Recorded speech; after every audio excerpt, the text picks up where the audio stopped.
to the emergency room rather than waiting to see the doctor. If none of these signs are present, it's safe to wait it out, rest for a few days, and seek medical care from your doctor within a week or so.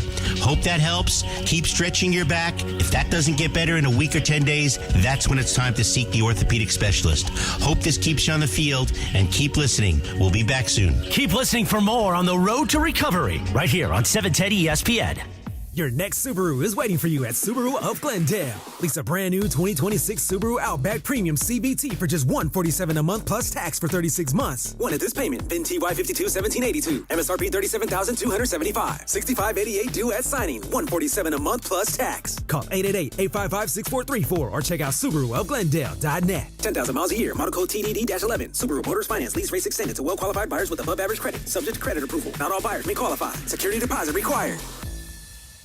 Think premium meat has to come with a premium price? Not at Wild Fork Foods. Get Brazilian beef tenderloin for only $10 a pound. Yes, $10 a pound. And Atlantic salmon portions for just $9.98 a pound. That's steakhouse and seafood house quality at home. Everything is blast frozen to lock in flavor and nutrients. Shop one of their 11 locations or order online for same-day delivery. Find your local SoCal store at wildforkfoods.com. Wild Fork Foods. Quality meat, wild prices.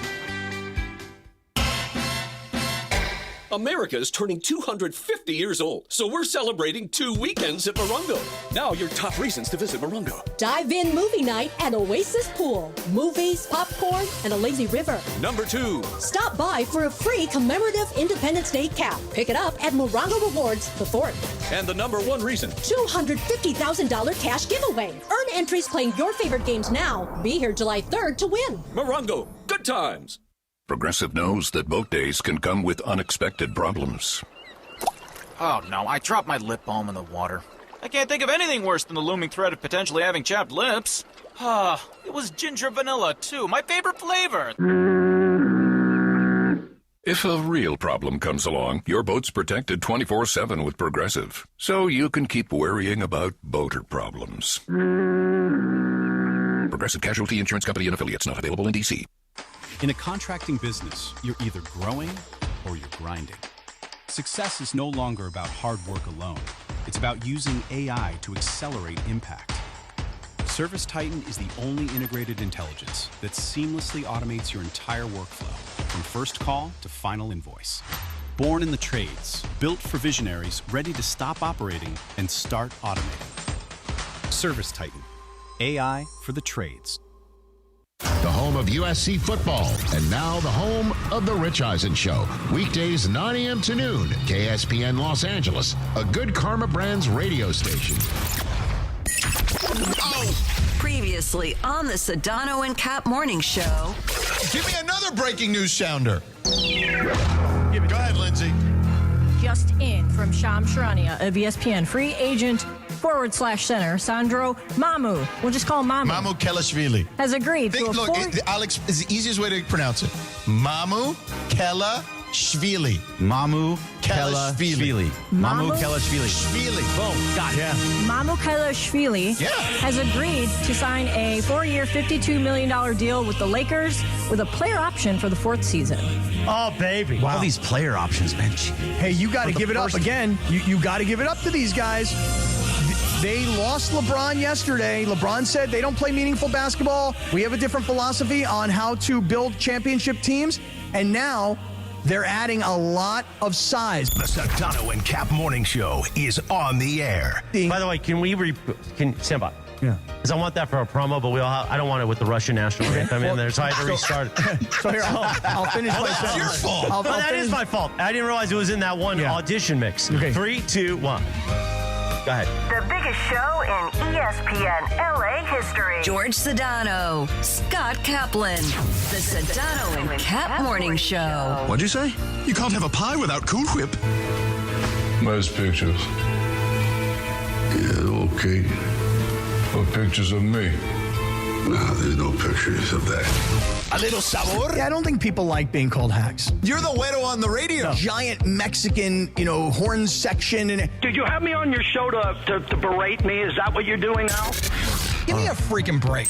I'm reacting to Art Bell. Yeah. Midnight in the desert on I'm Markel. Scott Kaplan, eat a fat one, bro. The Sedano and Kap Morning Show on 710 ESPN. The all-new ESPN LA app and on YouTube at ESPN Los Angeles. We're bigger than U.S. Steel. Wow, that's crazy. Well, you want to woo-woo? Bit Boy. Right now. Monstrous. Beto, I don't want to eat that. We did it, Dad. We did it. You were riding high on the stinger last time. Oh, big time. Right, that's right. Of course we were. So, my girls, stay tuned. What are you talking about? I'm just saying it. Cool Whip. You put Cool Whip on pie. Today, we celebrate our Independence Day. Bing-da-dum-bum. Boom-dee-dum-bum. Oh, yeah. Good morning. 7:02 and 45 seconds. Welcome to the Sedano and Kap Morning Show on this 2nd of July, 2026. July 2nd? How the hell did that happen? I don't know. How the hell did that happen? Today will be a special show. We will celebrate Team USA's huge win from last night. We will put a firecracker up Cappy's wazoo and set it off for the 4th of July. Bam! By the way, I think Bergie was in the bathroom just now setting it off with the wazoo. Oh, no. Really? Yeah, I mean, I thought he was done with all that stuff. Well, the other day I walked out. I was in the bathroom 2 days ago, and he walked out of there, out of the stall, and I go, "Hey." He goes, "Man." I go, Sweat "Dude, dripping down my face. you need Metamucil." Sweat dripping down my face. That's not good. It was a struggle, huh, Berg? Yeah, it was a struggle. Not something for 7 o'clock in the morning, but at No. least, At least I'm already done with my breakfast. no, good, Yeah. good. But yeah, it was a struggle. Not today. Today was not a struggle. But Oh, it no, was, nice and smooth today, huh? it was- Smooth it was- sailing. It was blue review, so you know. Oh. You can- Oh, speaking of the blue review, I want to start here. I know that Sedano and one Timmy J, Sweet Timothy Johnson, who's been sitting in all Sweet month Timmy. for Carlo. They were texting all night long with Timmy and Sedano, one-on-one, by the way, with Mano a mano. ideas and copious amounts We of were plans. exchanging ideas. But and then thoughts. Timmy, I think, stayed up too late with the Sedano text because the blue review blew up this morning. What Yeah, happened? there was some problems. There was a crash. We couldn't get. There was a lot of stuff, but it's I fine. feel like that's We not get through Sweet it. Timmy's fault, if That- I had to guess. No. It's probably some sort of technological issue. I mean, at least the TVs were on this morning. Thank you, Lindsay. That's nice. That's nice. I made sure to set him up so I didn't get yelled at. Not by Who you, yelled but- at you? But by anyone, It's a Sedano yelled job yesterday. Oh, I really? No, didn't he didn't. yell. He just yelled I in just general. started the show just saying, like, how is it that none of the TVs here work? Hey, but I got Greg literally had to climb up on this thing every break for 4 straight breaks just to get the direct TV to work. Hey, but it works, right? No, it works now. And he plugged in some Apple TV that was unplugged that I still don't know exactly why we have it in there, but Because he's it's like, not this for should you. be plugged in. That Who's Apple it TV is for? not for you. During It's for- broadcast. Which one's it for? It's for if there's Well, an it's for when there's an Amazon game and, or like, a Ben Peacock and Tom have to watch the game. or an Apple TV Or Apple TV game, Oh, yeah. well, Because wires were Funchy- just hanging, Funchy was losing his mind when there were games that he Right, couldn't because there see. were Yeah. Peacock, too, right? There Yep. are exclusive games. Yep. So All there's right. games that they have to watch for the Lakers broadcast, so we got Apple TVs so they could watch them. Hey, very nice. Very, very nice. And Christopher, you got the Uncle Sam going today, huh? Yeah, where was it? Oh, yesterday there was a You look whole... like Uncle Sam meets Dr. Seuss. Thank you. Thank you. Yesterday there was a whole thing in which Mark Hates, one of our... More like the Grinch. Our top MC. That is true. You know that true. I didn't know that Uncle Sam was once a Hebrew national hot dog Yeah, spokesman. he showed us a YouTube Oh, yeah. clip. Yeah, he was all excited. Well, we're not as old as you. As old as who? You. Or Me? Kate's. Or Kate's, for that matter. Listen to me. You guys may look at me and think that I'm 56, but in reality, I'm 35, and you know it. Right. Because there's no better hot dog. I'll be celebrating tomorrow, 3rd of July, with Stephanie's family, then my family, 4th of July. The Italian stallion taught me at an early age, my uncle. You only eat Hebrew national hot dogs. That's right. Hey, good for the stallion. If He you're knows. going to put a hot dog in your mouth, it better be Hebrew. That's right. Right, Support Berkey? the Hebrew brothers. That's right. That's right.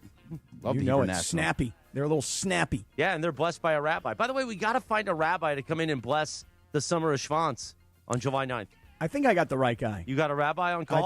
I think I got the guy. Of course he has a guy. A Of rabbi course I got guy. a guy. Right. I got a guy. How about Team USA last night? Unbelievable. Unfreaking believable. Well, to score the shorthanded goal, I thought was even more impressive, considering that they had to play 35 minutes with only 10 guys. But start off with that. I mean, that really is the story of the game because the U.S. had a 1-0 lead on a brilliant goal. But By then Balogun, later, yes, who eventually got the red card, right? And then he's the guy that gets red carded.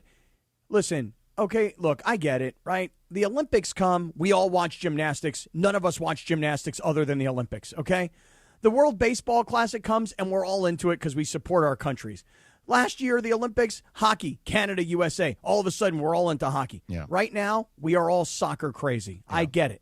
And we may not all be experts per se, but it doesn't take an expert to see that two guys are chasing after the same ball, and they get locked up together, and one guy gets stomped on by the other guy. It's not intentional, number one, and there's nothing that individual can do from a human perspective. You can't move your foot off the guy's foot.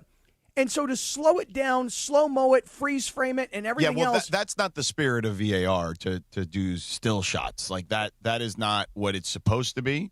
The official had a bad night, clearly.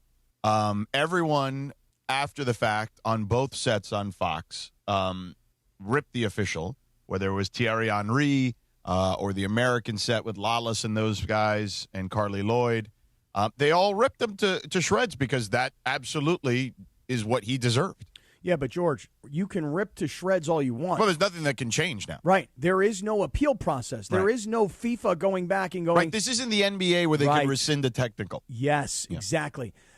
This is the problem, though, is that as great as it was to see the U.S. win the game, and by the way, we're talking about the red card because we're thinking about the next match. And in the next match, here's this top player who now will not be available. It's such nonsense to remove a guy from the next game. I think the official was also mad. Maybe the official's a Lakers fan, and he didn't like that LeBron left because, Balogun hit the silencer. LeBron, yes, that's right. Thing after he scored his goal. Twice. Yeah. He did it both times. One night when it went pulled back, and then when he scored the goal. Yeah. But let me just say this. As terrible as it was that he got booted on a red card out of this game, what happened slightly later in the match, in the 82nd minute, the second goal by the U.S., I'm going to ask you guys, listen, have you ever seen anything like more brilliant and creative than that shot? How the hell did Tillman get the ball from short distance up and over the defenders, over the wall, and then bend it in past the goalkeeper? He bent it like Beckham. It was so freaking brilliant. It was amazing. And the U.S., and this was my favorite part, George, of the second half and listening to the broadcast, the word suffering. Oh, my gosh. I almost put that in the group text. Could he stop saying that? No, that's a brilliant word. I know, but he said he was just like beating a dead horse. No, it was really the right word. Suffer. It was the right word. And they talked about it in the postgame as well. They were suffering. Hold on. Let's pause. I want that clean, current open. 3, 2. Right. They really have to suffer. They're suffering. Now, if we had somebody that cut up audio on this show, we'll cut that up for later. I can do it. I can cut up my own clip. Thank you. Yeah.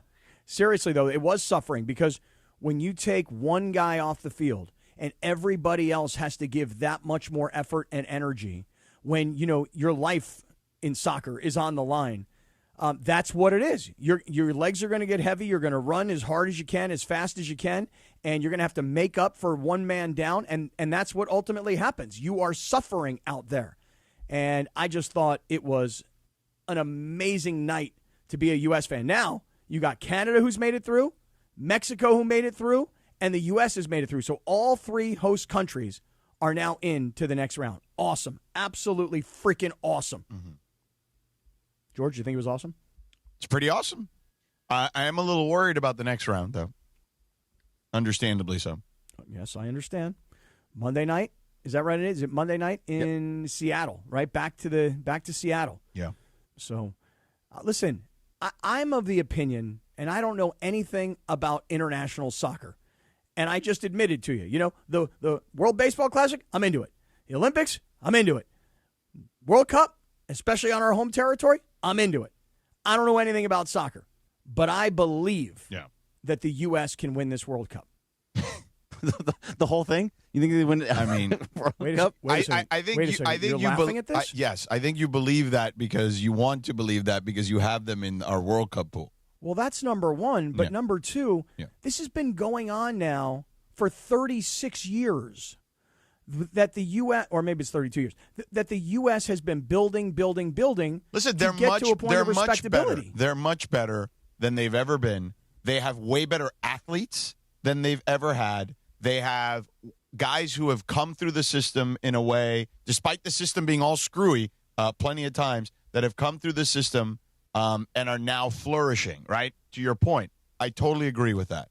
Do I think they're beating Spain and France in back-to-back matches? Argentina in 3 straight matches? No. Could they beat Belgium? Maybe. I would. I don't love their odds because of Balogun not being there, but I mean it's possible.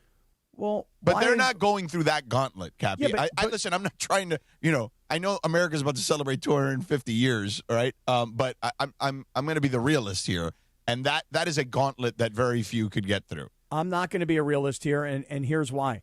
Because we've already seen big upsets so far in this World Cup. Right, Germany's out. I get it. And as much as we're looking at these other teams, Spain, Argentina, etc., France, you don't know that those teams are absolutely 1,000% guaranteed to make it through. Upsets are happening in this World Cup. But I would venture to guess that not all 3 of them are going to get upset. Okay, but hold on a second. I don't like the fact that my pro USA, as we go into the 4th of July weekend on the 250th because you anniversary always of love the US. to take the easy stance, and that's fine. Wait, wait a second. You love to do the Hulk Hogan cupping you to the ear and go to the different sides of the ring. Yes, I get it. That is your move. Yes, I but am wait a here to second. tell you the truth. Yeah, okay? but wait, I don't understand something. Easy. Hold on a second. I'm making an admission right now. Yeah. I watch the World Cup, and that's my soccer intake, and it happens every 4 years. Sure. What? All of a sudden, you guys are laughing at my notion that the USA can win. What are you guys, soccer experts? All of a sudden, I'm not saying I'm Hercules Gomez, who's right now on ESPN's on First Take, but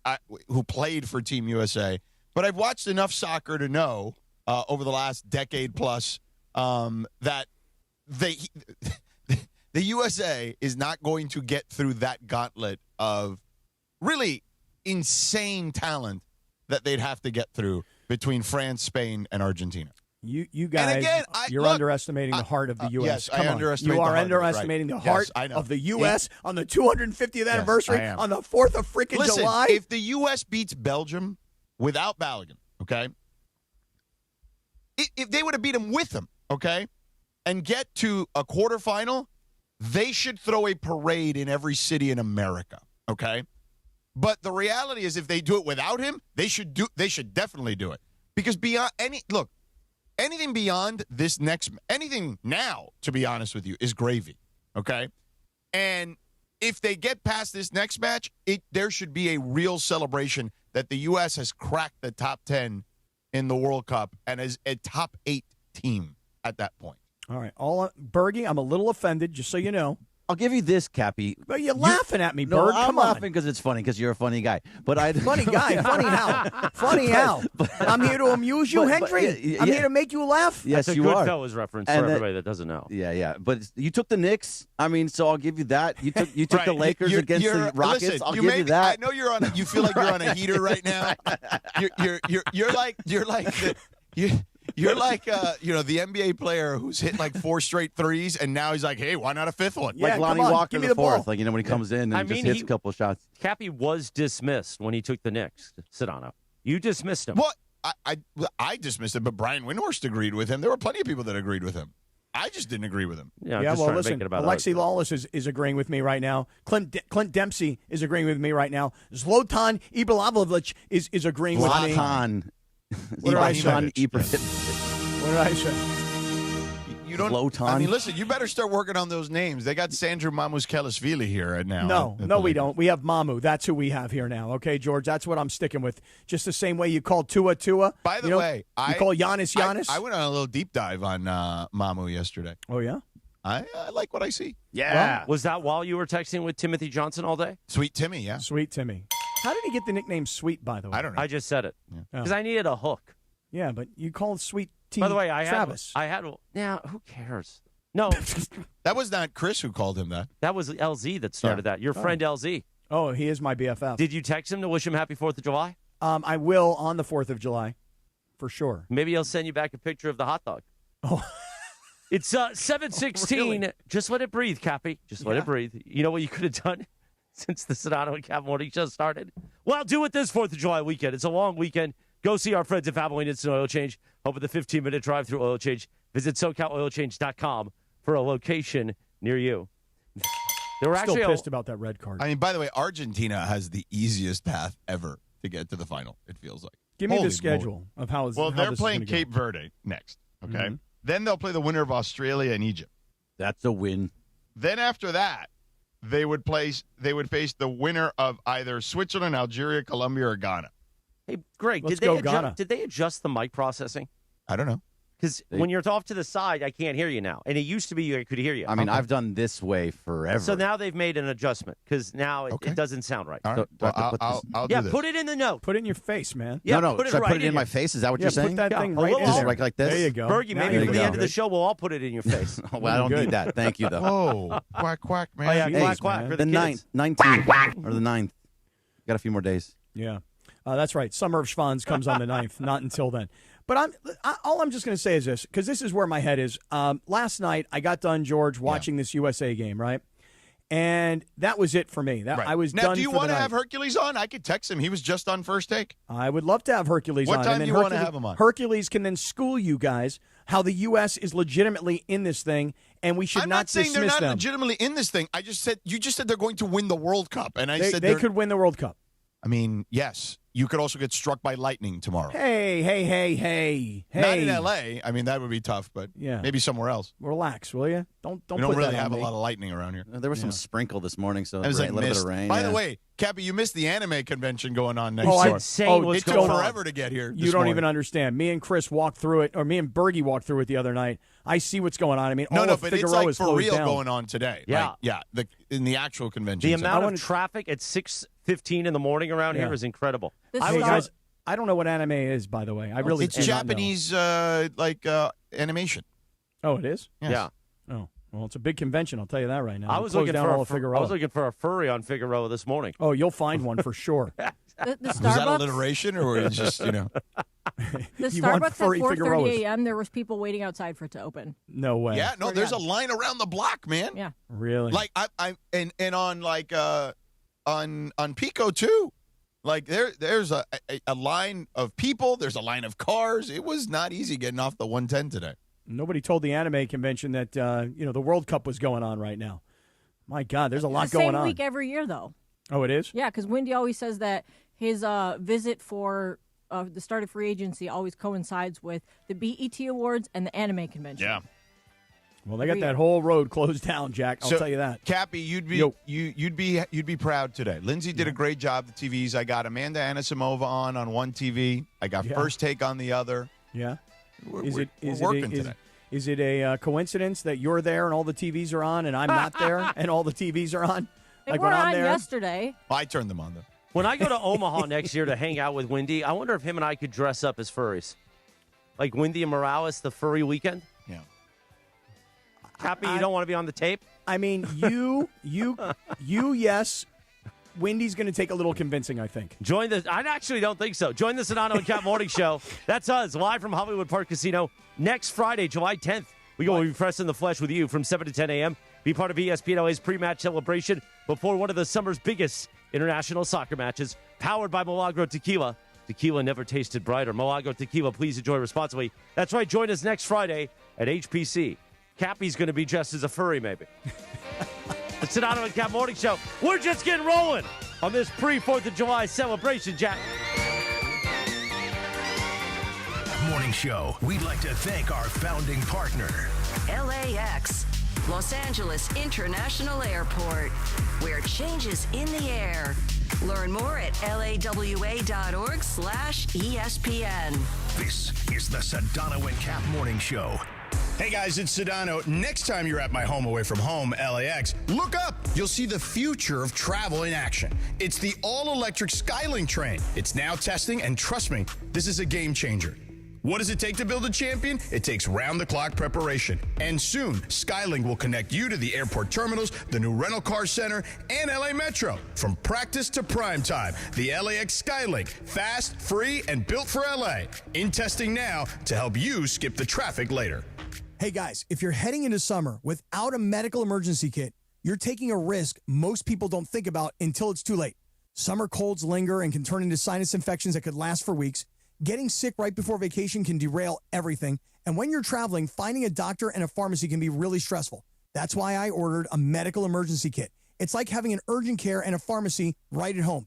It includes essential prescriptions like amoxicillin and generic Z-Packs to treat wide ranges of common and serious illnesses. So if you wake up sick, at home or on the road, you already have what you need. No waiting for your doctor, no hours at urgent care, no pharmacy lines, no copays. You just match your symptoms to the right prescription in your guidebook, or you call the telemedicine doctor standing by. Start on your meds sooner and feel better faster. Every home needs at least one medical emergency kit.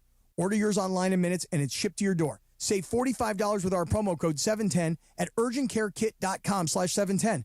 Promo code is 710 at urgentcarekit.com/710. Red card penalty. Score big with Waba Grill's new Red Card Combo for a limited time. A mini sweet and spicy chicken bowl, 3-piece chili crisp dumplings, and a side of Wablaze sauce for that extra heat. Then kick it up a notch with our new Penalty Punch, a premium beverage loaded with sweet mango-popping boba. It's a flavor finish that hits the back. Get the Red Card Combo for $9.99. Only at Waba Grill. I'm David Ortiz. When I lost my mom, she was only 46. And I lost my dad to cancer. It was the worst pain I ever felt. It made me think, what will happen with the people I love when my time is up? That's why I have life insurance. Ethos makes it easy. It's all online, take about 10 minutes, and you can get up to $3 million in coverage. Get your free quote at ethos.com/game. That's ethos.com/game. Paid testimonial. Time spent on application may vary. Online health questions required. In sports, the tape never tells the whole story. Hiring is no different. AI can make candidates look like an MVP on paper. So knowing the person and the skills behind the resume matters. That's where Robert Half changes the game. Our recruiters combine their expertise with award-winning AI to evaluate skills and fit quickly. Learn how we can find you specialized talent in finance, accounting, technology, and more.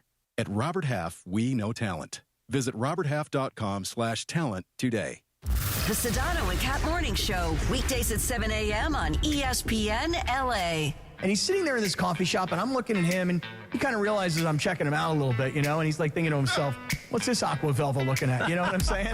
Right? Wait, I can imagine you not being conspicuous at all.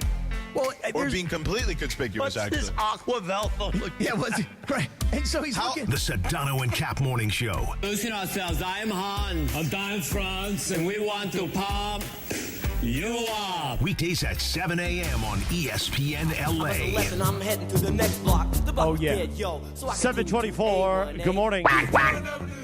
On this Thursday, July 2nd, as we get ready for the 4th of July.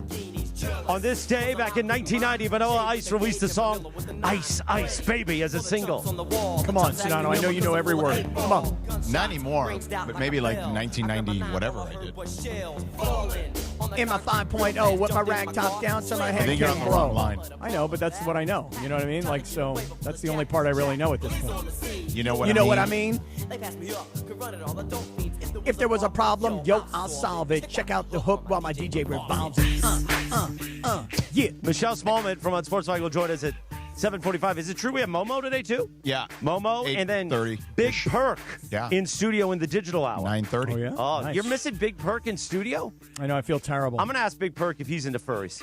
Because I'm a lyrical poet. He's Miami's on the scene. gonna look just in at you case you twisted didn't or know it. Hell no. Hell yeah, Perk. Hell yeah. By the way, your boy Landon Donovan yesterday taking a funny swipe at himself about his hair. I thought was hilarious. What Hey, do let you me do? play it real quick. Okay. I was so stressed the last 15 minutes, even my fake hair was falling out. So no more of that, please, dudes.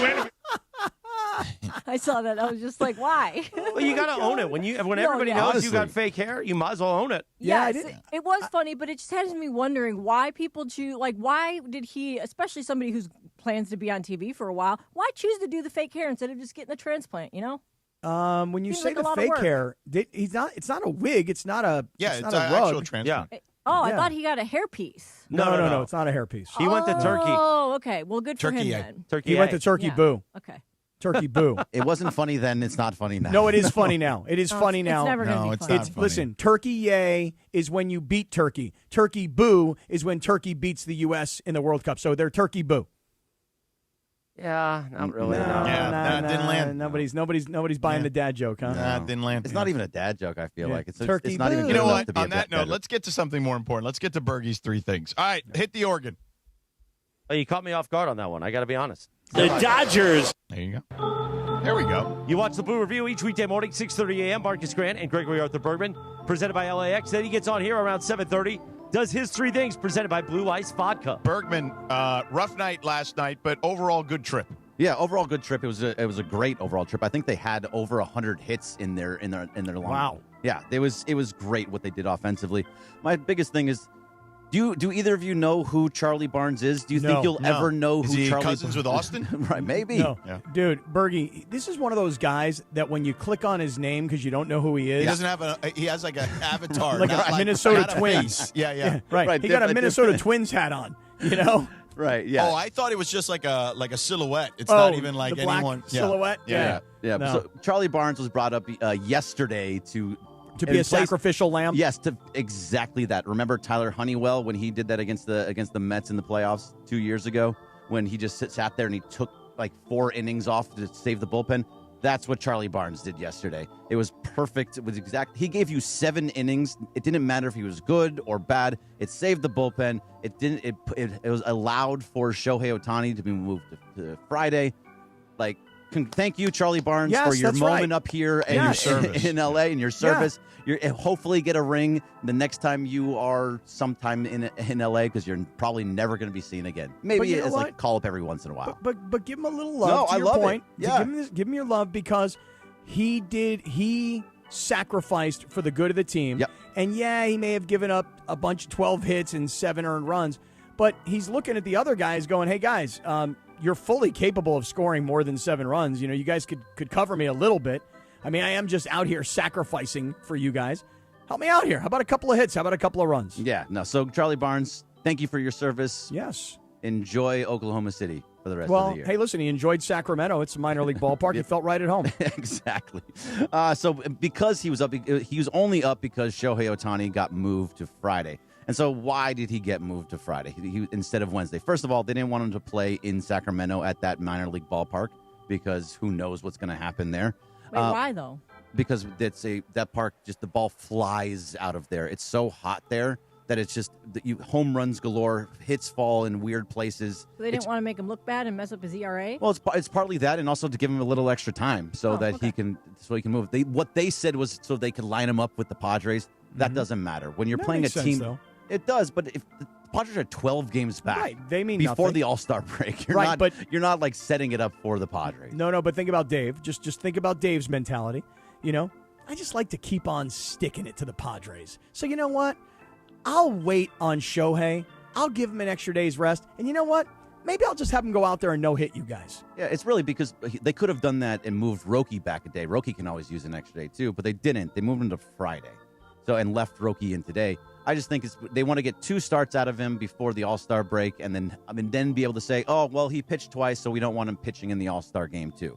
And that's better for him. Just get as much time, because he still has that blister. He still has the knee issue. So just kind of giving him a little extra time and getting 2 starts out of him before the All-Star break. Yeah, that knee issue is a real problem, right? I mean, you know, hitting all those home runs. We're not seeing him hit 450-foot home runs because that knee's really a problem. Well, you know, if something is hurting on Shohei Ohtani, it's a worry no matter what, right? Mm-hmm. Yeah, no doubt. You want to make sure he's healthy. That's the most important thing, and you don't want something to linger. Speaking of injuries that have lingered, what's the latest on Will Smith? So Will Smith is not going to come back until after the All-Star break. They're saying that they're not concerned, but the fact is that he's still not having baseball activities, because every time he tries to ramp up, he's in pain in his neck.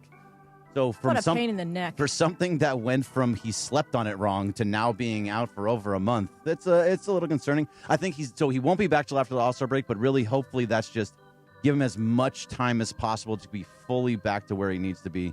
And they're so far ahead in everything that's all that matters. By the way, the old slept on it wrong is just like so that's a lie. Okay, no problem. That's okay. We all understand baseball. Dave, lying never. And they also said, he slept on it wrong. He probably won't have to go on the IL. That was a lie. Yeah, he slept on it wrong. Okay, so he's got a neck issue. We don't know how it happened. We don't know exactly what the problem is. But the old he slept on it wrong routine is a pretty much a team saying, we don't want to tell you what the problem is. Yeah, anytime Dave Roberts says to you, we're not concerned, be concerned. So there you go. 3 things for a game that really didn't matter. Right. All right. 7:31. Thank you, Bergie. That's made possible by our friends at Blue Eyes Vodka this weekend. Get some Blue Eyes Vodka, made in Idaho. Yeah. Just like John Ireland's compound. I will say this. I'd be curious to see if the Dodgers do trade for Tarek Skubal. They're saying they're not in it, but who knows? Yeah, I mean, we'll see. You just said don't believe what they say. No, right. exactly. Yeah, we can't have it both I'm ways. just giving you the report. Yeah. I believe they're in on everything. But I could see, there could be some guys on the move that are actually playing on this roster in that scenario if they needed Tarek Skubal. It wouldn't just be prospects. No, it would be guys. Maybe like a Dalton Rushing, potentially, depending on Will Smith's situation. And depending on what they bring in, because you can't have Chucky Robinson as your backup. Correct. So you need somebody else there. Hey. I told you, Chucky. Hey, Chucky got a story. Chucky got a whole story, man. Come on. Don't give up on Chucky. What if they would want Robleski? That would be tough, but if it's Robleski versus Skubal, of course I would go Robleski. Okay. I'd give up Robleski. I'd just be curious. I'd rather give up Sheehan, who is still young and a good prospect, but at the same time, I don't think he's going to fit on this team for the long term. Why would they do that, though? Because he's still a good pitcher. Oh, yeah, I guess you're right. Contract. But you're going to get Gotta outfielders get something. from the plethora of outfielders that are in the minor of outfielders in the minor league system, and you'll get guys that are in the majors now. You have really decided to go all in on the word plethora. I mean, you're using it now at least once a week. I think that was the first time I used it. It's a plethora of plethora. No, you used it much. I used it. It was a different word. It wasn't. I tried to throw in the word. Sedano gave you the lockout about 90 seconds ago, and you stretched it out. I don't No, understand. I asked another question. Well, I asked another Dodgers question. Yeah. It wasn't specific to the 3 things. Yeah, you weren't listening anyway, Uncle Sam. You know No, but he listening. locked you out on purpose. No. He wants to keep it tighter. Hey, I'm gonna just real quick. One thing And you're about not good at tighter. Okay. One of the things about this series, I learned a new player. Have you guys heard of? And this guy made his major league debut for the A's against the Dodgers. A guy by the name of Joshua Kuroda Grauer. Did you guys see any of the? Saw him. He got a couple of hits too. Yeah. Is he a also local guy? made. He's not a local guy that I know of, but he made his major league debut and he made some outrageous, spectacular defensive diving plays at second base. So I'm introducing everybody, as I was recently introduced, to a brand new guy, Joshua Kuroda Grauer. Yeah. And that guy for the A's came up from the minor leagues and made major impact in this series. So congratulations to that young fella. That's all. All right, Cappy. Well, thank you for allowing us to learn who Joshua Kuroda. What was his last name again? Grauer. Yes, Yeah. it was. Keep your eye on him, George. I was going to talk trade deadline with Bergman because it was going to allow me to easily transition into what transpired last night in the NBA. But I'm glad we got Joshua in there. Kuroda Grauer. Yeah. Good job, Cap. You're welcome. That too. Let me tell you something. If you're a Lakers fan right now, your situation aside, okay, let's just take one moment here, and everyone can collectively wonder together, what the hell were the Boston Celtics thinking yesterday when they made this deal for 2 first-round picks, 2 second-round picks, and Paul George for Jaylen Brown? This was a guy that reportedly was going to go for 4 first-round picks, or that's what they wanted, and they ended up settling for Paul George. And I know that there are analytics that say that Jaylen Brown maybe not as good as we think he is, et cetera. Fine, whatever. Okay. But there's no way on God's green earth that if that's the haul I'm getting as the general manager, and Brad Stevens literally won Executive of the Year this year, there's no way on God's green earth that if that's what Philly says to me, hey, this is what I got for you, I'm hanging up the phone. I'm just like, all right, no, we're good. We'll just wait till February. I'm not trading him then, if that's the case. If that's all I can get, I am not trading him, and it's on Brad Stevens and Joe Mazzulla, and you guys figure out how to make it work. And then if we need to trade him at the deadline, we'll trade him at the deadline.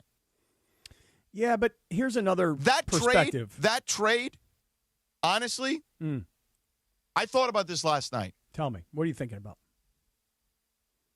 It's almost as bad as the Mavericks trading Luka to the Lakers. I mean, they literally traded him to a rival on top of everything else. That's right. And if you listen to some of the NBA analysts on ESPN, their immediate takeaway is Philadelphia elevates to a top 2 to 3 team in the East like right away. I don't know about that, but I'm not telling you that. I'm just telling you that I'm listening to a lot of these NBA guys say that. I don't know if I'd be ready to say that just yet. I mean, I'd have to kind of see, other things first. Maxey, Edgecombe, Brown, Embiid if he's healthy. Sure. Well, that's just it. The thought is that Embiid could play actually a little bit less now. Like you could get him healthy and keep him healthy throughout the season. I mean, whatever. They've tried that a million times. Yeah, I'm just telling you, man. I'm listening to all of the ESPN NBA experts, and this is what they're telling me. That's cool, and I appreciate you listening to them. Thank you. I would say I'm not there yet. Okay, it's fine. But I here's a different perspective, though. You ready? Yeah. I understand what you're saying about they didn't get enough or they gave up too much or whatever side of it you're on, Philly or Boston. But, George, it seems like this Jaylen Brown thing has gotten, I'll call it toxic, only because he said what he said when the season ended. This was my best year. This was a great year. And the Celtics got knocked out. He finished in the top 5 in MVP voting. I know, but it seemed like a lot of people were, I'll say, offended that he was talking about himself as an individual. Those same people that were offended by his comments then are now furious at Brad Stevens for trading him for 2 first-round picks, 2 second-round picks, and Paul George. I know, but the thing is that you don't want to bring him back to your locker room. What? When you've got a disgruntled guy. Oh, get the hell out of here. That's what the coach in the front office gets paid for. Make it work, bro. Why, why couldn't they wait, though? Why'd they, it seemed like a very rushed You're going to take a bad deal, to Lindsay's point? Like, are you serious? Yeah, why do it now? You could have waited. You could have done it next week. You could have waited 3 weeks. Well, you could have waited 3 months. Yeah, but you don't want to bring him back. You don't want to start the season with him. But why is that not? But why is it so toxic? Well, first of all, because I think Boston, the organization, was pissed at him for what he had said, what he had done. I think that Boston looked at their roster at the end of the year and said, you know what? We thought we were better than we are, and we're not, and we think that he's a really good trade piece. And then, by the way, now there's all this stuff where it's like, hey, it's Tatum's team, but Brown had this great year, and Tatum came back, but he wasn't really healthy, and then he really couldn't perform when we needed him. And Brown is the face guy now, and the guy who's kind of front and center. You realize that they've been dealing with this for half a decade, right? Like that, can they play together? Are they worth sticking around together? Like, this is not a new thing for them. No, but I think that there was a level of postseason anger at him for being more about himself than he was about the team. So you make a bad trade? Listen, I'm not here to defend Brad Stevens. I'm trying to analyze. Like no, I'm not. I'm actually not. What I'm trying to say to you is I'm trying to give you a different perspective, which is maybe it was such a situation. Say that's poppycock. Okay, you're poppycock. Yeah, you are. I don't hear that word very often. Well, I mean, I wanted to switch it up from plethora over there. Yeah, earlier. thank you. You know what That's I mean? a good I word, had to throw in a different word. Should use plethora as much as possible. It's a good word. I mean, it's a plethora of plethora. Can we put poppycock on the whiteboard? Yeah, for the summer. Poppycock's a good word. Yeah, good word. So your job as a leader, Brad Stevens and Joe Mazzulla, is to make it work. That's part of your job description. Not every locker room is going to be 100% harmonious all the time. You think that Jason Tatum is crying today about this? I think Jason Tatum, if I had to guess, I don't know Jason Tatum at all, okay? But if I had to guess, Jason Tatum's position on all of this, on any of it, is simply like, hey, man, that's not my business. That's not my job. Man. Yeah. That's their job. I'll play with whoever you put out there. That's my guess on his position. Well, here's the other part of this trade that's, I'll call it interesting. Go back, George, into the history. You'll know it better than I do. Go back into the history of Paul George and where he was, where he gets traded to, and what happens in the aftermath. You think about Indiana at the beginning to Oklahoma City. Oklahoma City makes the trade with the Clippers. Then the Clippers wind up sending Shai Gilgeous-Alexander to Oklahoma City, and we've seen what's happened to the Oklahoma City Thunder ever since. And now you've got Paul George in Boston, and Boston giving up, I would call him their best player. You'll argue with Jason Tatum, but he wasn't healthy. Jason Tatum's also, we don't know how healthy he is going to be still yet.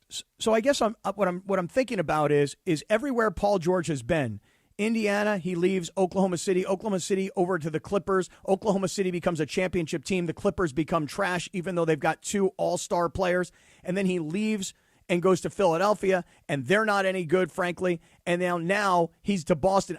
To me, Philadelphia becomes like Oklahoma City in the Paul George world of he'll go somewhere else, they'll get somebody really good, and maybe they're a championship contender in the aftermath of Paul George. I would just say this in closing, and we can ask Ramona about this and maybe Perk later, but Ramona at 8:30, Perk at 9:30.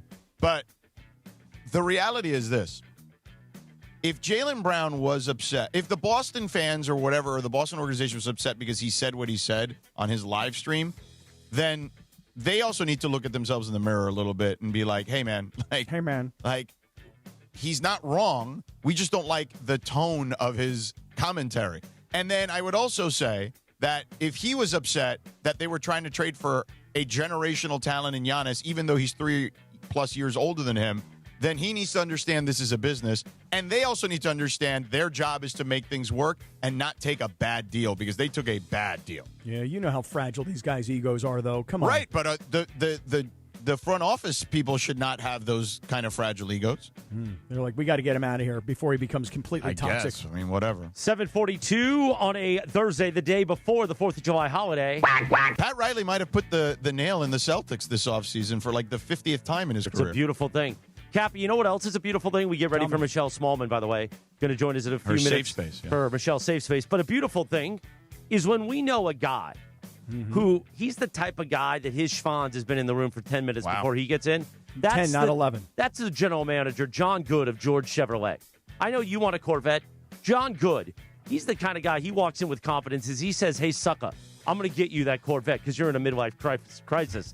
He's Bellflower's party pal, John Good, at George Chevrolet. Light up your 4th of July with big savings at George Chevrolet. Go see John Good, his guy Kevin Reaves. Right now, get 0% APR financing for 60 months on select new 2026 Chevrolet Trax, Equinox, and Silverado models. You want a Silverado? You want to feel like a proud American? Imagine driving out of George Chevrolet with a Silverado and an Uncle Sam hat this 4th of July weekend. Low monthly payments and no interest financing on 3 of Chevy's most popular models. Don't miss the 4th of July sales event going on now at George Chevrolet. Visit them in Bellflower, 91 Freeway, Lakewood exit, or online at georgechevy.com. Chevrolet, together let's drive. George Chevrolet, 7-time Dealer of the Year, like 7 beautiful firecrackers going off on the 4th of July. Bam, bam, bam, bam, bam, bam, bam.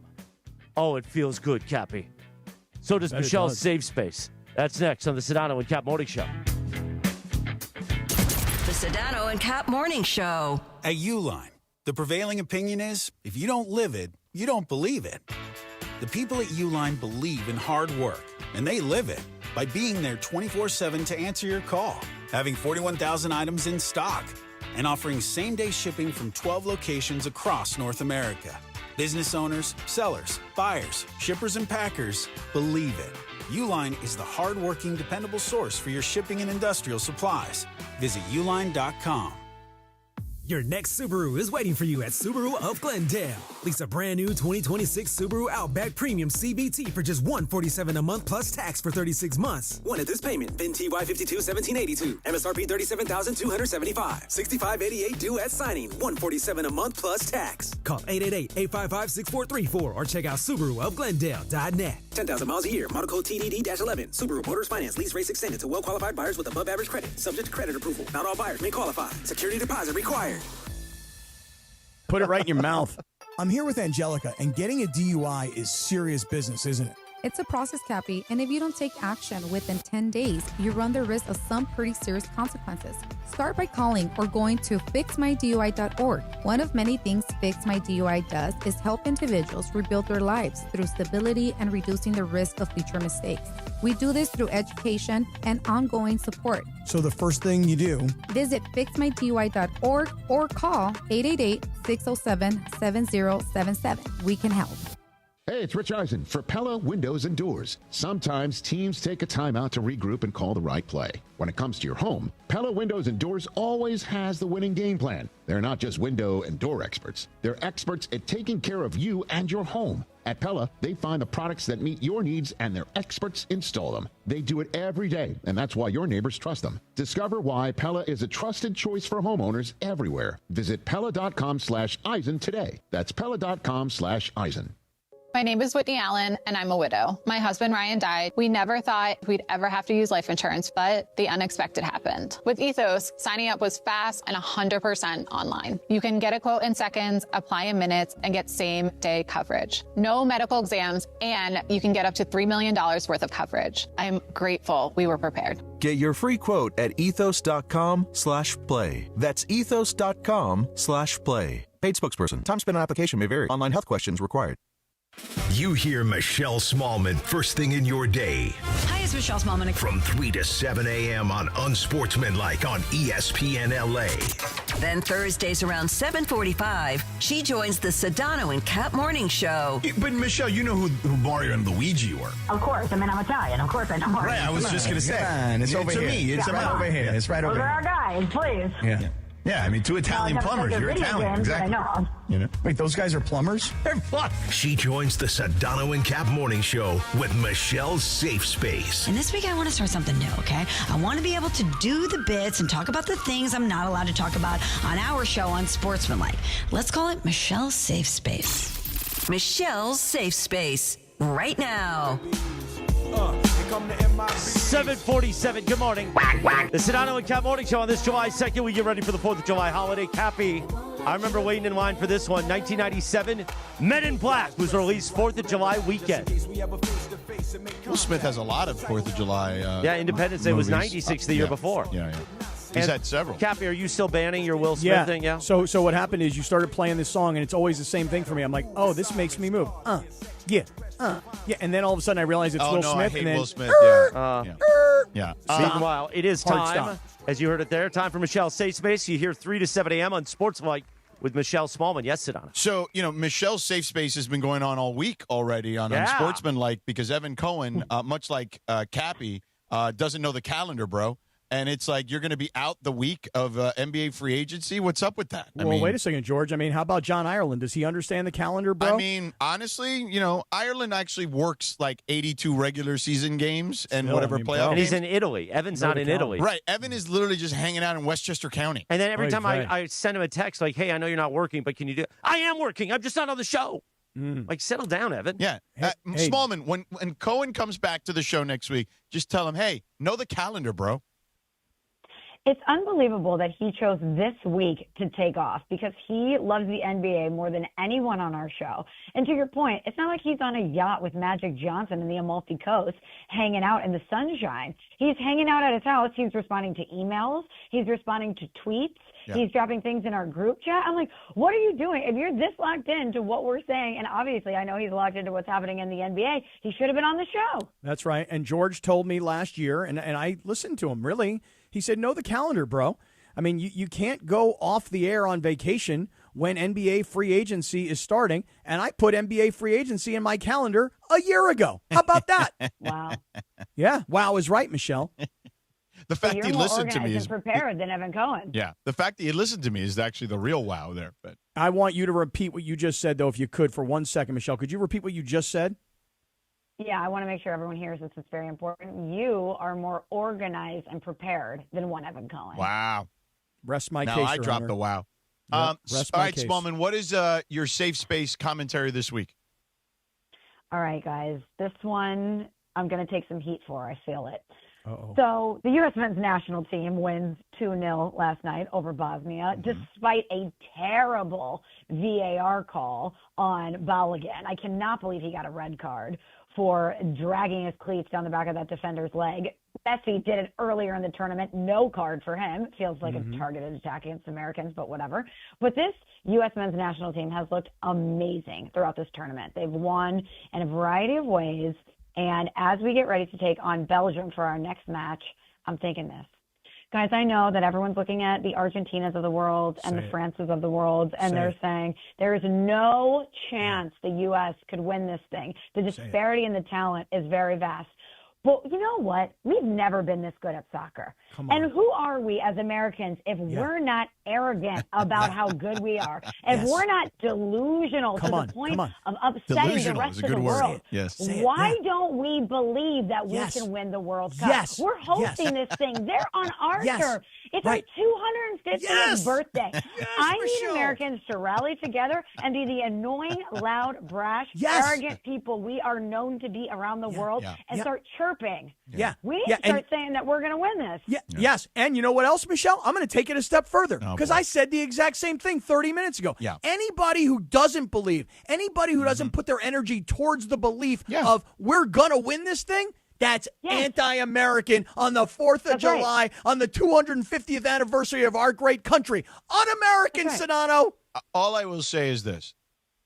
I would love for this to all happen and be true. I would love to be wrong about all of this. But you use the word delusional, and that is exactly what that is. Of course.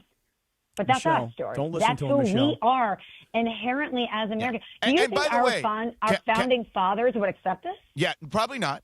Our founding fathers may not have played soccer, although I'm guessing. You, though, did play soccer, so I will at least take your impassioned plea here much more seriously than Cappy. Okay, but don't worry about it, Michelle, because here's what I told these guys earlier. I had to school them earlier. You know, when the Olympics come, we're really into hockey. When the World Baseball Classic comes, we're all Team USA, right? Locked in. Right. We watch gymnastics once every 4 years, swimming once every 4 years. We all watch soccer together once every 4 years. More people are watching this year than ever before. So I'm dismissing Sedano and I'm dismissing Bergman, and their arrogance is to believe that we don't know anything about soccer. You don't know anything about soccer. We believe and know the U.S. can win this World Cup, Michelle. That's right. And think about this. When in our history as a country have we ever even had the opportunity to be this arrogant about soccer? Well, it's always been, American soccer, what a joke. You know what I mean? They're never going to be able to compete on the global stage. Well, guess what, world? We're moving on to the round of 16. Damn we are one right. of the 16 best soccer teams in the entire world, and we're playing really, really, really sound soccer right now. That's right. And I don't know. I just think that we as a nation, especially because the world, they're loving us right now. They used to hate us. They used to think that we were gross. They thought that this World Cup was going to be a disaster. Guess what? Everyone's coming over here. They're gaining the FIFA 15. They're loving the AC and the ice. They're drinking Boston out of house and home. America They're going to is Buc-ee's up in right Texas? now. Right.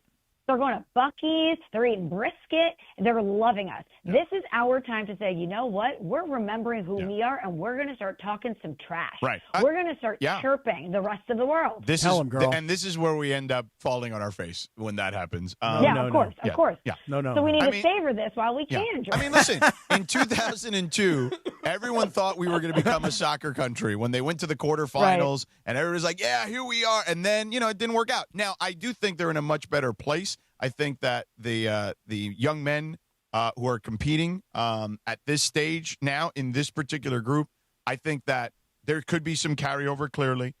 There was some carryover from last World Cup's disappointment. And I think that the system is now in a better place, particularly with a style of play that I think is more advantageous for the athletes that they've been able to get into the system. And I think that's a credit to their Argentinian coach and the style that he has allowed them to play. And I know they've tried 50 other different guys that it didn't work with, including Americans and other international guys.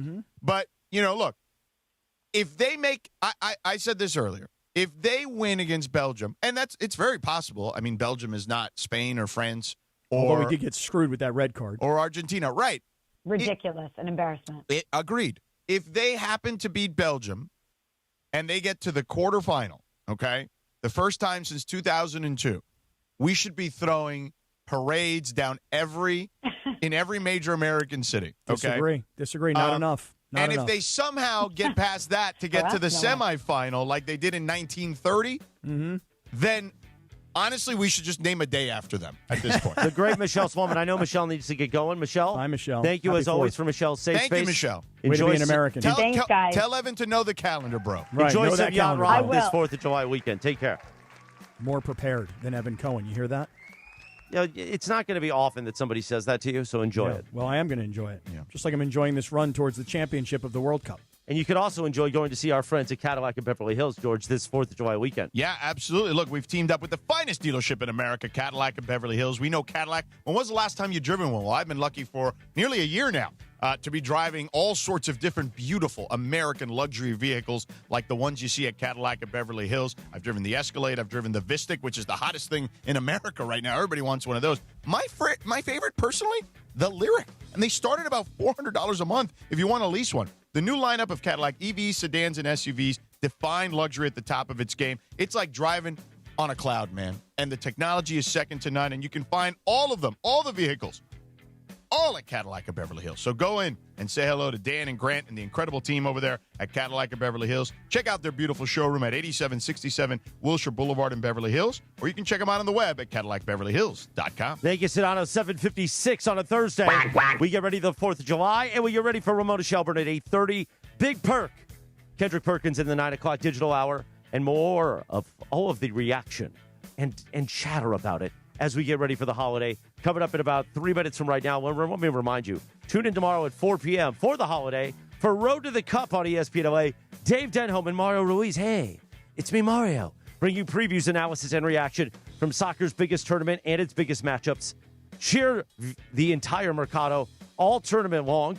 Road to the Cup, by the way, made possible by Mercado Gonzalez, where every match tastes better. Right now, speaking of Mario, we're going to hear Mario's Valvoline Summer of Soccer update.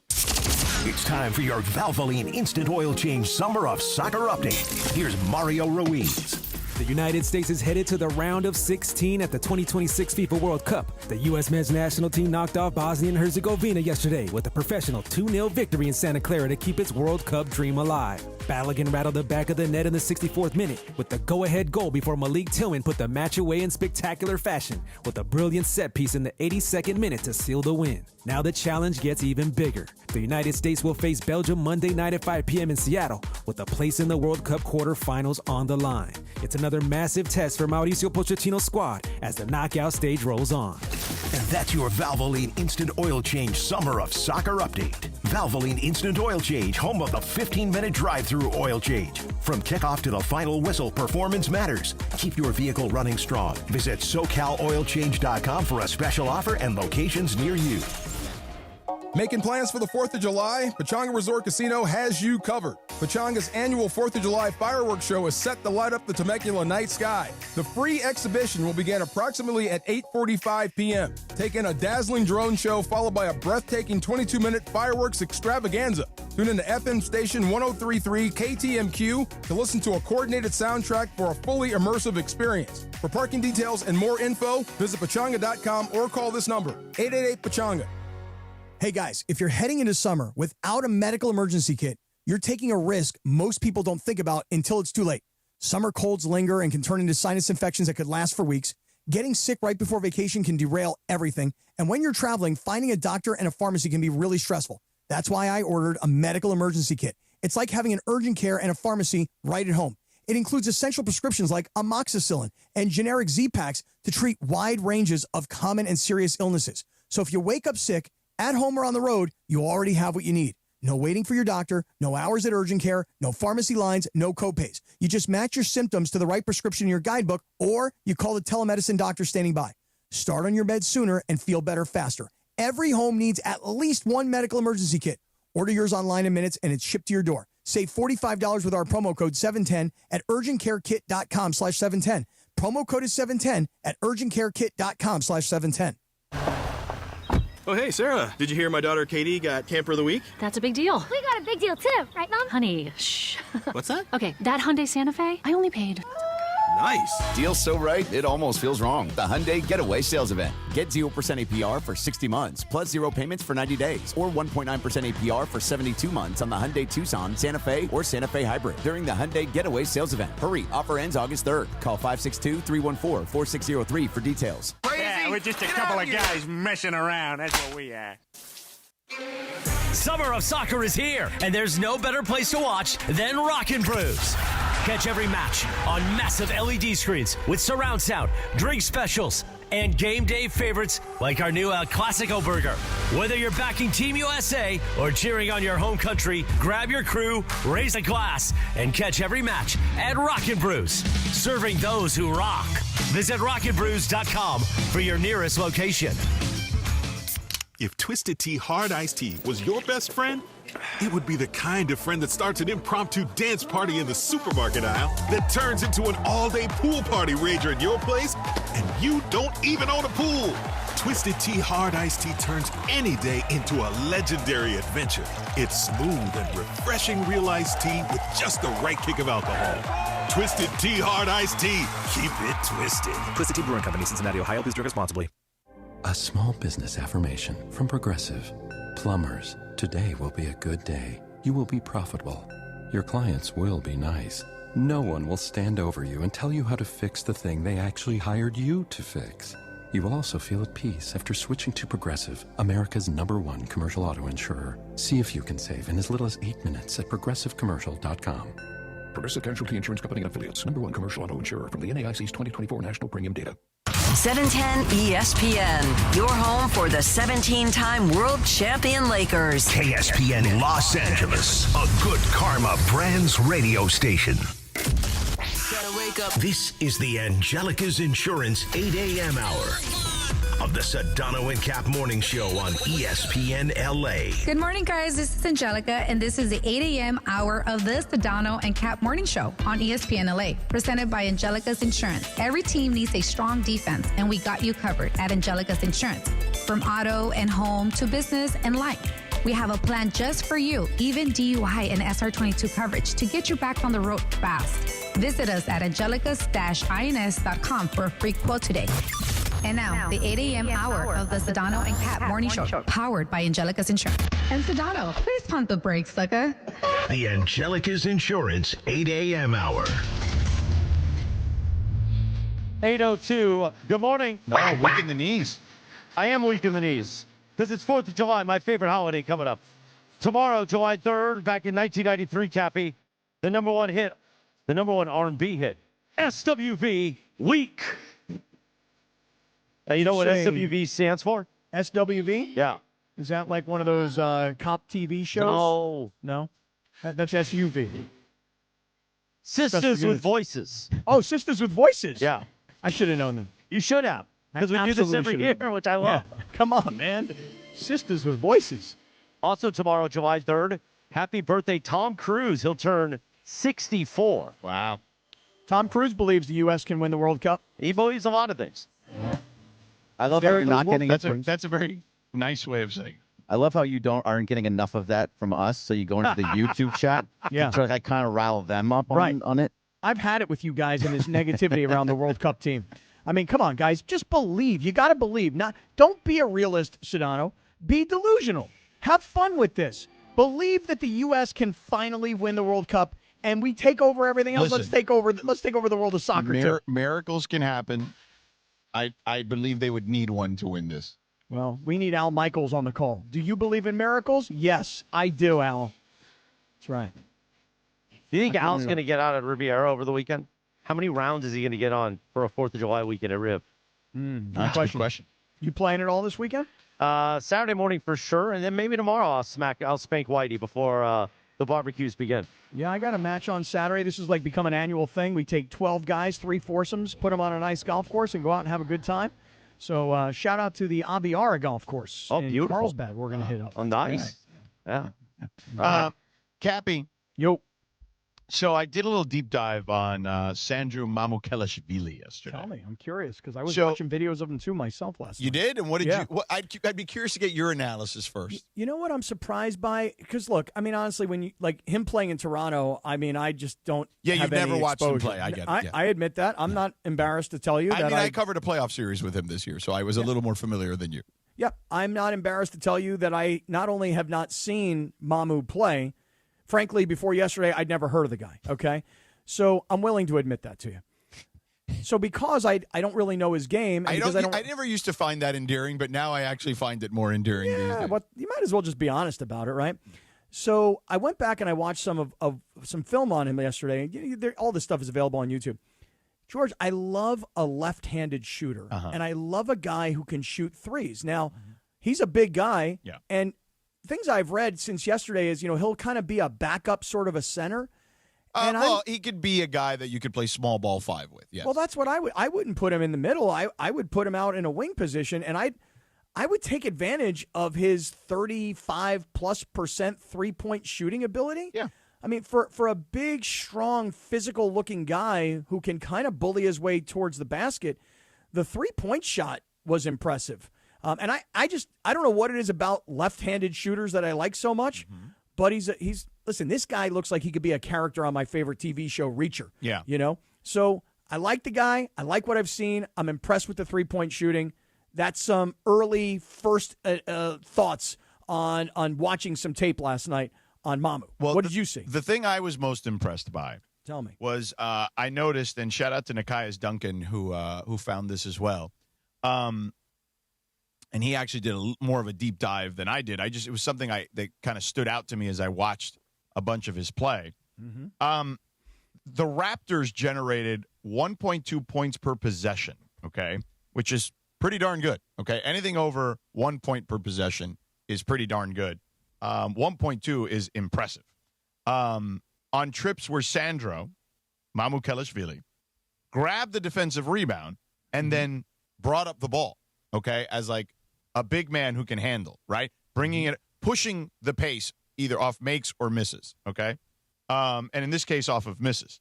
That, to me, I thought was impressive because usually, you don't see a lot of big men capable of doing that, and certainly not big men who then get your team into offense that becomes efficient.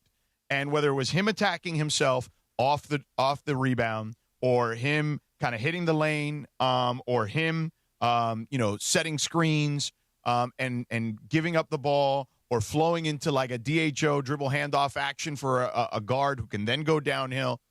It was really impressive, in regards to the way the offense flowed in what I would call normally a chaotic situation for the defense after a miss, because teams now like to push the pace off of misses. To see a big man be able to kind of be the hub, for lack of a better phrase, in those scenarios, I thought was quite impressive. And I did not realize he had that in his game. And yes, he did pull up for a three a few times here or there. But to me, that was not what stood out. It was really his ability to handle the ball and get them into really effective offense. Here's what I'm thinking, and I was saying this to you during the playoffs, is that what I wanted the Lakers to get is what Oklahoma City has. You got a really big body, and I say big, tall, in Chet Holmgren, right? So you've got all that height in the middle, but then you complement Chet with a bigger body, thicker kind of body in Hartenstein, right? So that's what I wanted. I wanted like one big, tall guy, and then I wanted a complementary big guy to go with him. And I'm thinking, George, that maybe there's a world where JJ can take a Walker Kessler and take a Mamukelashvili. Did I say that well? Did I? Nope. Was that not even close, huh? I mean, closer. Mamukelashvili. Kelashvili. Yeah. Now, wait a second. You're playing the Russian national anthem. His brothers, he's from Georgia, though. Right. That was a Russian Georgia was province. part of the USSR. Yeah. Don't try to educate me on USSR. Yeah. Wait a second. When I saw that he was from Georgia, I thought he was like from Atlanta. Yeah. You know what I mean? We literally did this yesterday when I said Georgia. I said not Atlanta, Georgia. Oh, okay. Mamukelashvili. This guy, look, all I'm saying is this. Could you have Kessler on the floor and Sandro together, and could they, George, be a competitive product to Chet Holmgren and Isaiah Hartenstein? What do you think? No, he's not. I mean, does he have some similarities to what Chet can bring to the table? Yes. Is he as skilled offensively as Chet? No. Is he as skilled defensively as Chet? No. I mean, if you're talking to me maybe like a diet version of it, sure. Well, that's what I'm saying, is that at least if nothing else, if the Lakers go on the floor and they've got Kessler and Sandro together up against Hartenstein and Chet, at least this year's roster with those two guys seem body-to-body competitive versus last year's Lakers roster, which frankly just didn't have the size, the bulk, the skill, what have you, the youth. So I from what I've seen, and I'm happy to admit to everybody because I know there's a lot of you guys out there that are just like me, you had no idea who the guy was. But you're starting to see videos now all over because you're paying attention. I don't want you to – I hate when you do that. I have now found it endearing when you don't know it. Yeah. But I hate when you lump in the rest of the audience who is much smarter than you give them credit for, that they would know who he is. No. And Laker fans are much smarter than you think they are. Suck up to them all you want. They don't know crap. Sucking up they to don't. them. They never heard of this guy. I I've done shows on this station for a decade. Okay. I know how smart these people are, man. Like, I don't agree. I'm not saying. I mean, Cap, there's a reason why there's like 47 Lakers podcasts that all make money. Right. Listen, I'm telling you, the average guy driving around today. Yes, the average did not guy. hear but of this guy. I would say that's not the average person listening for Laker content.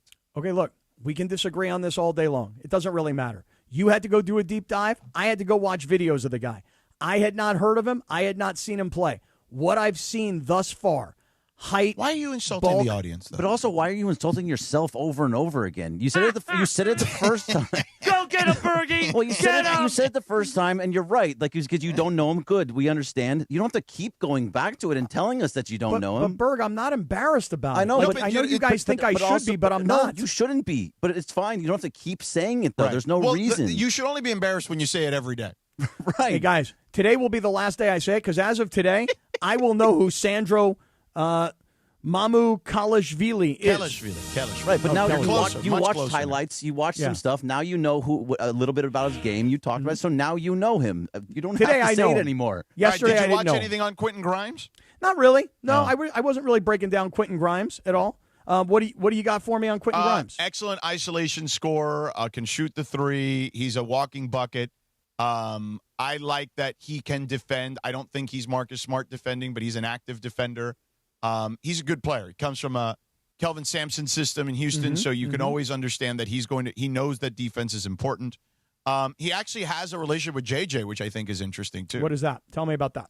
I sent the audio in the group chat. I don't know if how quickly we can load it, but he basically talked about one time he was watching JJ's podcast or maybe listening to it. And he DM'd him. He's like, "Hey, man, can I work out with you?" And JJ invited him to the Hamptons where he was spending the summer, and he stayed at JJ's guest house, and they worked out together. How long ago was that, you know? I mean, he was doing the podcast probably a couple of years ago. Well, that was very nice of JJ to invite him to stay at his guest house at the Hamptons.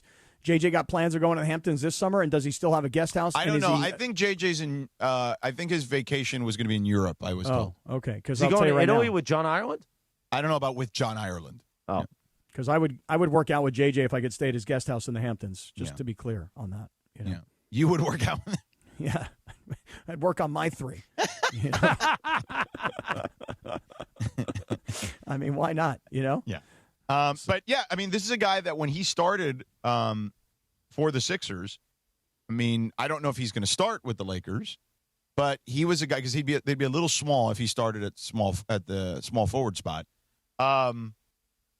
He averaged nearly 17 points a game as a starter. I mean, he mostly came off the bench, though. But you mentioned that he played at Houston. You know, this is a kid, when he's coming out of high school, is recruited by Kansas. If you're a kid that is getting a basketball scholarship to Kansas, you are a top 50 player, top 100 player in the country in high school basketball, AAU basketball, whatever. I mean, you have to be really great to get into that category of Kansas and Duke and North Carolina and these kinds of schools, right? Yeah. So first he goes to Kansas, and then when he decides to leave Kansas and he goes to Houston, he is playing for a national championship. They are a championship caliber team. They are a Final Four team. This is back in 2021. And he winds up becoming a first-round draft choice, even though it was number 25 in the draft. Doesn't really matter to me. My only point is that this is a guy that from the time he's in high school, obviously, you can see that he's a great player. Going to get recruited to Kansas, able to transfer to Houston, able to play in a Final Four and become a first-round draft choice. So for me, I'm curious to see what happens with a guy like Quentin Grimes. Do we know how old he is? Because I know that the Lakers now, the oldest player on the Lakers. Austin Reaves at 28. I was complaining about this during the postseason. They're too old. This is a young man's game. I think Look he's how 26. young San Antonio is. This kid's 26, Grimes? I'm pretty sure. Yeah. And a guy like Kessler, is he 24 or 25? So he's even younger than Reaves, obviously. He's younger than Luka. So I love what the Lakers did yesterday in terms of getting this team to be significantly younger than what they were. And that's not just LeBron. Now, I said yesterday in the immediacy of Quentin Grimes' addition that I was, I know everybody's going to focus on Walker Kessler. I love the Quentin Grimes addition. And I really like Mamukelashvili, too. I think Rui's better, but I think, to Brian's point with the price, I think you'll get similar production is what I would say. I thought Wendy made a great point yesterday, which was when you look at Sandro, or you call him Mamu, when you look at him and you think about what the Lakers had last year in terms of Rui, and then in terms of Maxi Kleba, and you combine their salaries and you combine their production and you compare it to Sandro's salary and what he might produce or what he has produced from a player / analytic / financial standpoint, it really looks on paper to be a smart move. What the Lakers put together yesterday. I like the Mamukelashvili move. I like it. I think there are things. I think Rui overall is better. I think there are things that Mamukelashvili does that are better than Rui, though, and that may be more beneficial for an offense that JJ would want to run. Maybe I'm wrong about that. What were they? What would you say that Sandro is better? Well, I just described it earlier. The ability to be able to take the ball off the rim and get them into offense. He does that better than Rui. Yeah, Rui doesn't really do that. Yeah, okay, I'll buy that. Probably not, and I mean statistically not the 3-point shooter that Rui is, but okay, you don't necessarily get him. Rui is an excellent 3-and-D wing. I think Rui guards up better than Mamukelashvili. I mean, we saw that a couple years ago against Jokic, right? Like, I think that, look, you're not going to get the exact same player. Like, there are going to be different needs. And that's up to JJ and his staff to figure out how to make it all work. If I had one minor gripe, is that I believe that the Collin Sexton addition was not necessary. I think that Grimes is you already have Austin and Luka and Grimes now who can create their own shot. I didn't believe you needed a fourth player that can do that. I would rather have tried to find a way to address kind of the wing perimeter issue that they are going to have now without LeBron, and address that with perhaps someone who is more defensive-minded but can spread the floor and space the floor.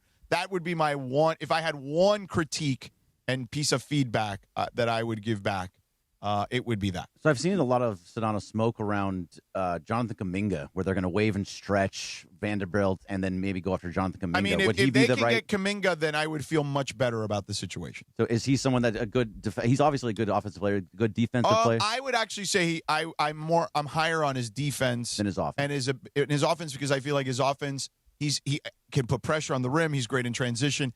He is not necessarily a very good shooter. So he would make you feel better about the wing. And what about? Yeah, because I feel like he could defend the position very well, and I think that he certainly can get to the basket. There are some maturity issues I would worry about there. The way the whole Golden State thing went down, I just felt like I didn't love it, is what I would say. He's a young guy, and I get it. If I were his age. And I was seeing everybody in my draft class do really well, and I was the one guy who wasn't necessarily getting the playing time I thought I probably should have gotten. I think that I could understand his emotions in that scenario, but I also it's easy to say as a 40-something-year-old man, hey, dude, you're playing with Steph Curry and Klay Thompson and Draymond Green and all these great players. Like, if you just play the role that Steve Kerr wants you to play, you're gonna get what you want anyway in the end, and he was very reluctant to do that. So and look, people grow up after they get traded, right? It's a slap in the face. Things change. Hopefully, he's learned from that experience. That would kind of be my one thing that I would worry about. It's less about the physical tools, although he doesn't shoot the ball all that well, and more about kind of the maturity issues at times. What about Cameron Carr and Thiero? If they kind of take a little bit of developmental guys. They are developmental guys. Still have ways to go. They'll get in garbage time, I would imagine, or maybe because of injury. But I don't think they are going to be heavily relied upon. I'd like to see them get some time. Don't get me wrong, but I'd like to see them kind of grow into that role.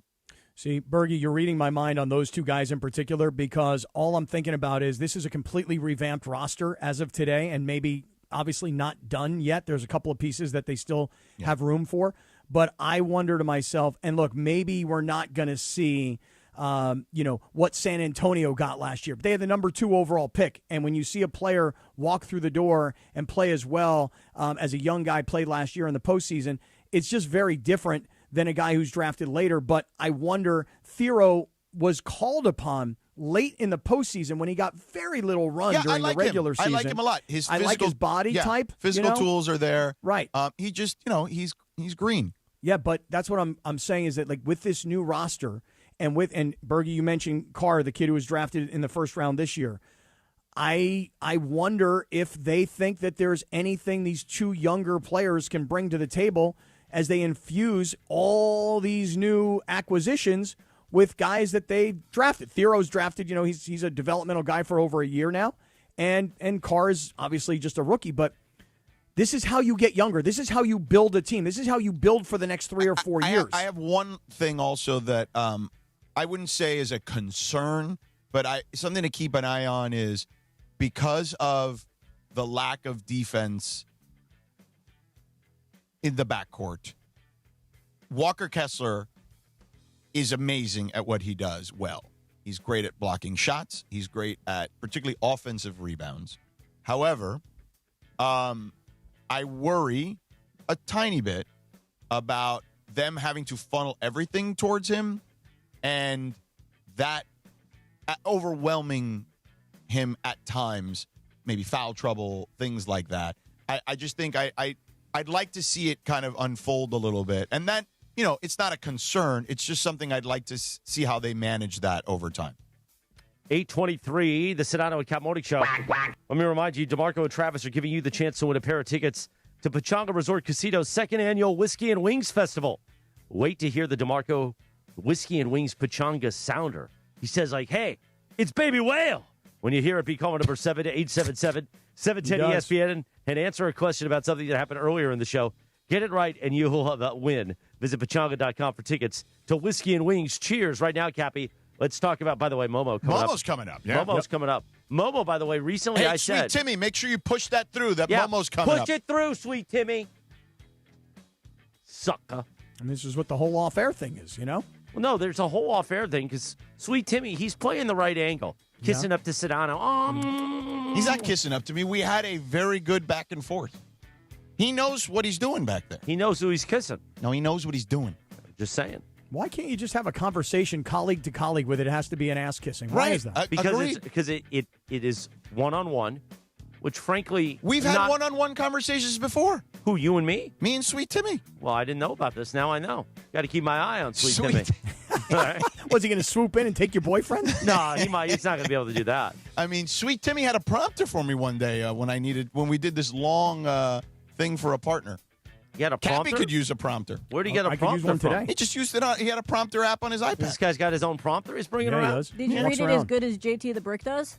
By the way, JT, did you see what he did on Twitter yesterday? I did not. No, Let's just get to Momo. Go. He pulled a Cappy, man. What'd he do? Oh, no, now I need to look it up. I'm going to look it up, too. We'll do it later on. But first, let's talk about our friends. These guys are the prompter to getting you more cash. Our friends at Cardiff, Cappy. No doubt. Listen, I'm telling you right now, you're going into this 4th of July holiday, and you may be stressed out because 70% of small business owners are actively looking for more capital. And here's what we know. We got a lot of small business operators that are listening right now. Yesterday, I got videos from guys sitting in their trucks listening on the radio. You need capital. Cardiff is going to be able to help you get that capital. Wait a minute. What the videos of these guys in trucks? Yesterday, were they just sitting there in the truck? I swear to God, yes. Answer you on the job site in their trucks going, Cap, I'm working right now while listening to you guys sending videos. So I know you small business operators are out there, and I know you need that money. And maybe they said in these videos, hey, Cappy, you're right. My business could use more cash. What should I do next? What you should do is you should immediately go to Cardiff, CARDIFF, cardiff.co/ESPNLA. And the reason is because Cardiff can get you $500,000 in business funding the same day that you apply. You can use that money however you need to. Inventory, expansion, payroll, whatever you need to grow your business. That sounds great. Now, Cappy, these aren't some small-time Ponzi scheme things. They've been doing this for a long time at Cardiff, Cappy. Been in business 20 years, have lent over $12 billion. The track record of success is there. You need to talk to them. Here's the question. These guys in the trucks that are sending you videos, people listening across Southern California and across the world, they're thinking, I got to go to cardiff.co/ESPNLA. Cardiff.co/ESPNLA. But how do I even qualify? Well, first of all, you fill out the application. It'll take you less than 5 minutes. There's no hit on your personal credit score of any kind. Don't worry about that. Cardiff can get you the business funding that you need the very same day when you need it the most. So if you need cash to grow, don't have time to waste, you need to go to Cardiff. That's right, you do. Because listen, if you've been in business for a year, if you've got $20,000 a month in revenues, you could find yourself with $500,000 in business funding today. How about that? That's cardiff.co/ESPNLA. Cardiff.co/ESPNLA. Be like these guys in the truck sending videos to Cappy. Mm-hmm. As like the scene out of Boogie Nights in the truck. You start and maybe I'll join in later, Cappy. Sounds good to me. Why'd Let's you do just it. throw a Pizza Hut Frisbee at my head? Who threw it? Sedano. I'm trying to do a read, and he's throwing Frisbees. Well, he's trying to knock that Uncle Sam hat off your head. Why It's don't you like a go target. throw the Frisbee at your new BFF, Sweet Timmy? Momo's next on ESPN. The Sedano and Kap Morning Show. We'd like to thank our founding partner, Cadillac of Beverly Hills. Cadillac of Beverly Hills. Experience luxury at the top of its game. Visit CadillacBeverlyHills.com. This is the Sedano and Kap Morning Show. Hey, it's Mason. The next best thing to being at the 2026 FIFA World Cup is watching it at Cosm. Experience every match inside the massive 87-foot LED dome in shared reality. You will feel like you're right there on the pitch with the world's biggest stars. Plus, catch all the action in the Cosm Hall with great food and drinks. FIFA World Cup tickets will not last, so book right now at Cosm.com/FIFA. I will see all you guys for the World Cup at Cosm. Your friends at George Chevrolet want to wish you a safe and happy holiday this 4th of July. And there's no better way to celebrate than behind the wheel of a new Chevy. Happy Independence Day from George Chevrolet, proudly serving our community in the red, white, and blue. I get out of the shower, I do a happy dance, and then I suck on the tap.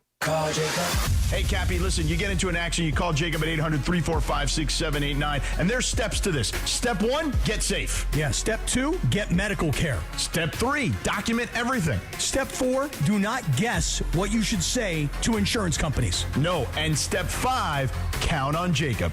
Count on Jacob. Accident or injury, call Jacob and Ronnie. Call Jacob 1-800-345-6789. Call Jacob. John Ireland here, and when it comes to vodka, I like a winner, and Blue Ice Vodka delivers. America's largest potato vodka. Double gold rated, just 64 calories an ounce, and made from Idaho potatoes. Clean, smooth, no additives. Blue Ice Vodka. Vodka with standards. This is a special notice to U.S. taxpayers owing $10,000 or more to the IRS. Tax Relief Advocates is urgently notifying taxpayers that tax relief initiatives are now available that may significantly reduce or eliminate what you owe. If you're afraid of an IRS lien, levy, or wage garnishment, don't lose hope. You can now take advantage of these current relief programs to end all collections, reduce the amount you owe, and resolve your tax problem. Even if you have years of unfiled tax returns or are already in a payment plan, you may still qualify for significant relief. Struggling taxpayers can now get relief they need during these hard economic times. A hotline has been established by Tax Relief Advocates for you to call and see what you qualify for. They are A+ rated with the BBB and have over 1,000 5-star reviews. Don't wait. Call 800-575-9087. 800-575-9087. That's 800-575-9087, or simply visit TRA.com. The Sedano and Kap Morning Show, weekdays at 7 a.m. on ESPN LA. We're going to live on. We're going to survive. Today, we celebrate our Independence Day. The Sedano and Kap Morning Show. Weekdays at 7 a.m. on ESPN LA. 8:30, good morning. The Sedano and Kap Morning Show on the 2nd of July. You hear the clip there from Independence Day. And this song, remember this played at the beginning of the movie Independence Day. Tomorrow, July 3rd, back in 1996, Independence Day was released in theaters. Cappy, I remember making my father wait in line to get into the Korean theaters at the Whitwood Mall in Whittier. He's like, hey, why do we got to wait in line, kid? We waited like an hour and a half to get in the theater. No way. It's the only time I've ever waited for a movie. Wow. Impressive dedication. And tomorrow night, Saturday night, because Saturday night's the 4th of July.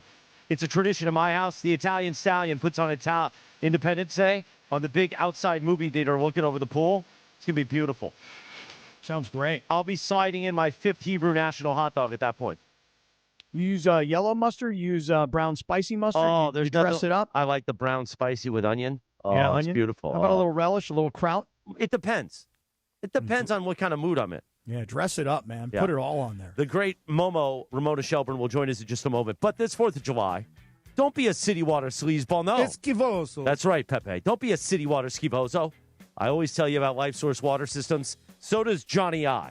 And even though he's in Italy, he still reminds you. I get out of the shower, I do a happy dance, and then I suck on the tap. You want to be able to suck on the tap like John Ireland? Call our friends at Life Source Water System. It's the essential home appliance. 800-WATER99, LifeSourceWater.com. If you live in L.A. or anywhere in Southern California like I do, you know our tap water has issues. It's full of chemicals and chlorine. Disgusting. Well, you can change all that this summer. Call LifeSource, 800-WATER99, LifeSourceWater.com. They'll take care of you. They'll make you feel so fresh and clean. You'll get out of the shower. You'll do a happy dance like John Ireland, and you'll be sucking on that tap all night long. No filters to change, just clean, healthy water for every tap appliance and shower. I made the switch to LifeSource, and I ain't never going back. A Pasadena-based company, LifeSource has been building, installing, and supporting customers across Southern California for over 40 years. Here's the best part. Right now through the 4th of July, time's running out. During their summer special, LifeSource is paying your sales tax. That's up to $1,000 off a new system, but only through the July 4th holiday. Call the factory today, 1-800-WATER99, or visit LifeSourceWater.com. LifeSource, taste and feel the difference. Warranty limitations apply.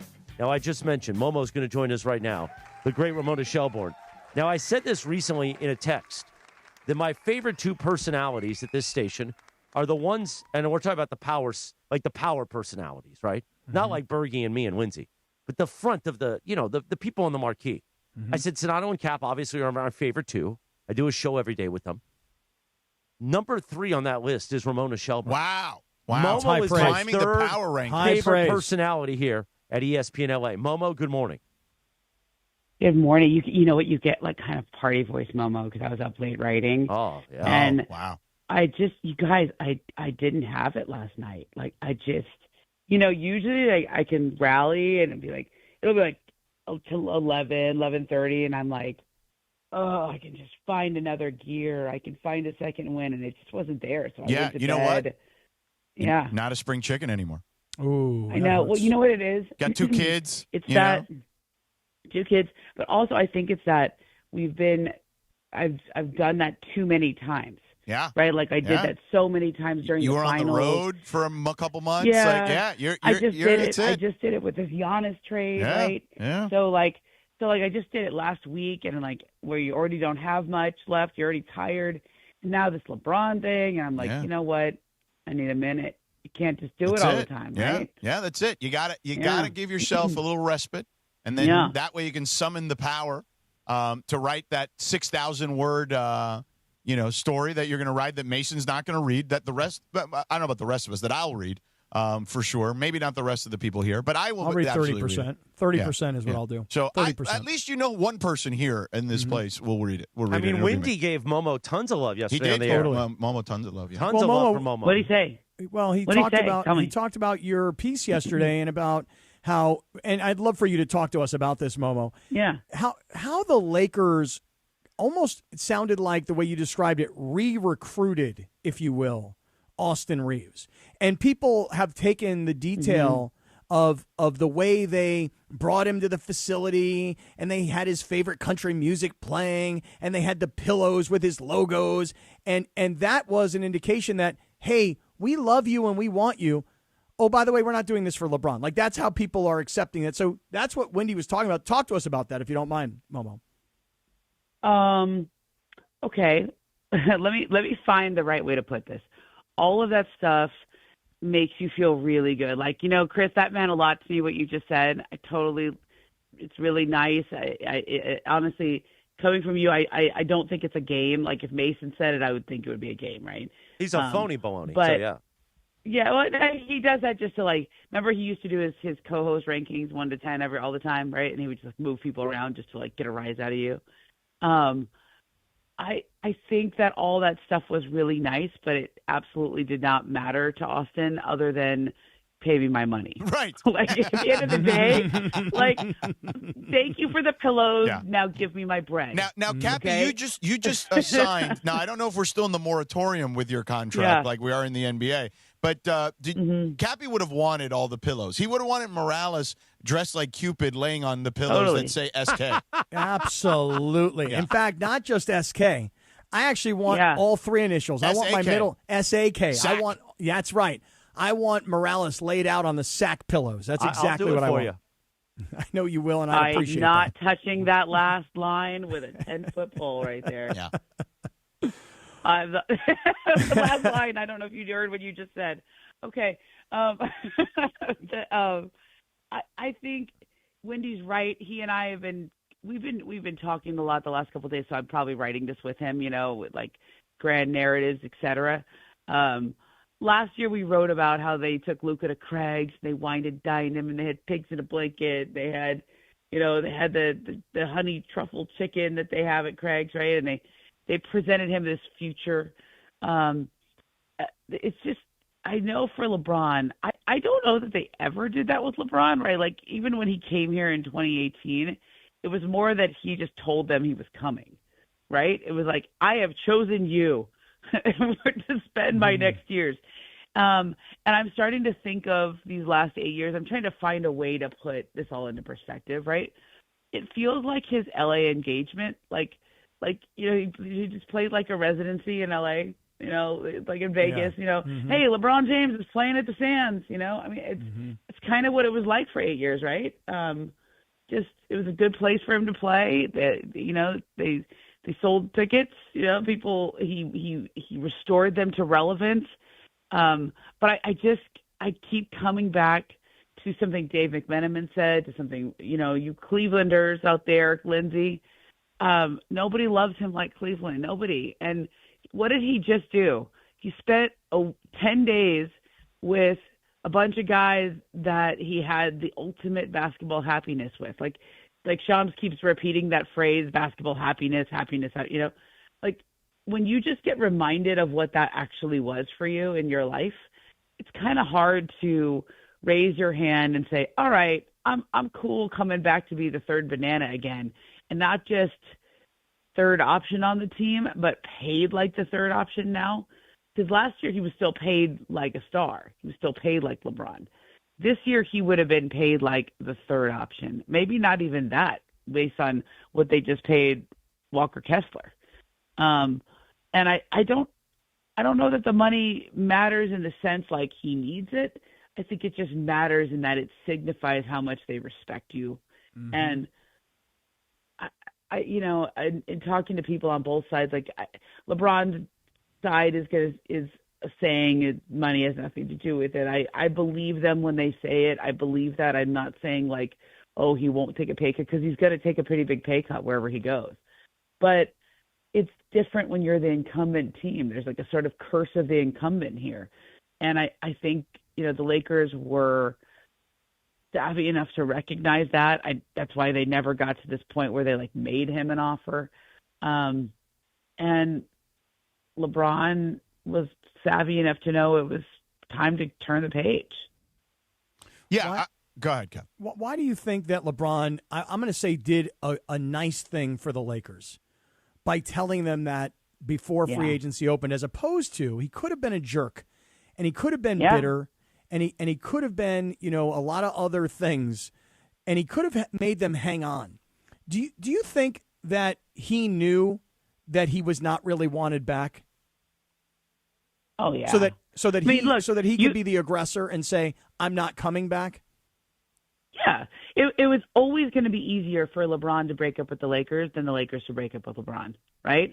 The Lakers are a very classy organization. They're sort of, they like to pride themselves on treating their stars well, et cetera. So I don't think they ever wanted to make him an offer that he would see as insulting, but that's probably the only offer they could have made, unless they were just going to come right out of the gates and say, all right, you were at 52 last year, we'll just run it back.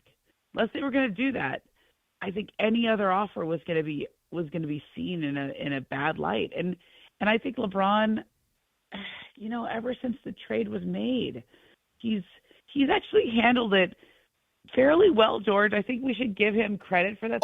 This could have been way messier, as we talked. Yeah. We talked about this yesterday. Mm-hmm. I mean, even in if you look at other exits, and look, I think that the decision gets overblown in a million ways. But it generally tends to be a little more acrimonious, at the end with him than what we saw here. Yeah, I mean, look, and not even just with him leaving, with other Lakers stars, right? It was great content for our radio show. I mean, Shaq and Kobe. I'm sure I wasn't on the air back then, but I'm sure that was amazing. Right. I was on the air for a lot of Kobe and Dwight stage 12, and then we had this report once that when they recruited Dwight, his agents go, "Are you ever gonna think about amnestying Kobe?" And you remember he was out with an Achilles, and Dwight just kind of wanted to know, well, when are we turning the franchise over to me? If you want me to stay here, then when is it my team? And it's a perfectly reasonable thing for a superstar to ask, and yet it's like sacrilegious in this town, right? To say that about Kobe, and I think that this could have been really bad, and it was just a little awkward and uncomfortable at times. I think you got to give both guys a lot of credit for that. Yeah, I agree wholeheartedly with that. I will say this. Doncic now has as much pressure on him as anyone. Oh, yeah. I think moving forward. Would you agree? Yes? Uh-huh. Yeah, for sure. Oh, yeah. I mean, look, two ways. One, it's his team now. So this is not like blame LeBron if anything goes wrong. LeBron's not fitting in, fit in, fit out, right? Remember that Kevin Love stuff? Yeah. That euphemism that LeBron used to make. He gone. So it's all on you, Luka. And I think that's what he would, I think he's comfortable. I don't think he's afraid of that. He had that in Dallas. But let's see how he reacts to it, because it's a different animal when that's all on you in LA. And number two, everything the Lakers do this season is going to be compared to how LeBron is doing wherever he chooses, right? So they essentially chose Walker Kessler, Sandro Mamukelashvili. Oh, that's the best I've said it. I think it's almost like I decided that you have to just say it really fast. Mm-hmm. Yeah, it's phonetic too. Right? It's very easy when you just say it phonetically. Yeah, like I for a long time I was afraid of it. Like, oh, it's a really long name. There's a lot. I'm afraid of Tua's last name. I still can't say it. I would just go Mamu. Yeah. That guy Sandro, that Mamu guy. Yeah. And then I just say Giannis. Mamukelashvili, go. Yeah. Let it roll off the tongue. It's not as hard as you think it is. You just got to go Mamukelashvili. Right. Like that. Really fast. Fast. Okay. And then they just, the Lakers, they just turned $52 million worth of LeBron into 4 separate players. I mean, it's a little more than the 52, but you understand that. They traded 1 star for 4 good players. And Walker Kessler better be real good. I mean, healthy. I think he's good. Yeah. And healthy. Let me give you a little something on that. Yeah. I think Walker Kessler's fine. I think he could have played last year. He had this shoulder that kept popping out. And, I think he probably even could have played through that, but it would have just popped out again over and over. So he's, the Jazz were kind of tanking. He's coming up on this free agency, et cetera. It made sense for both sides for him to just get that fixed. Question for you.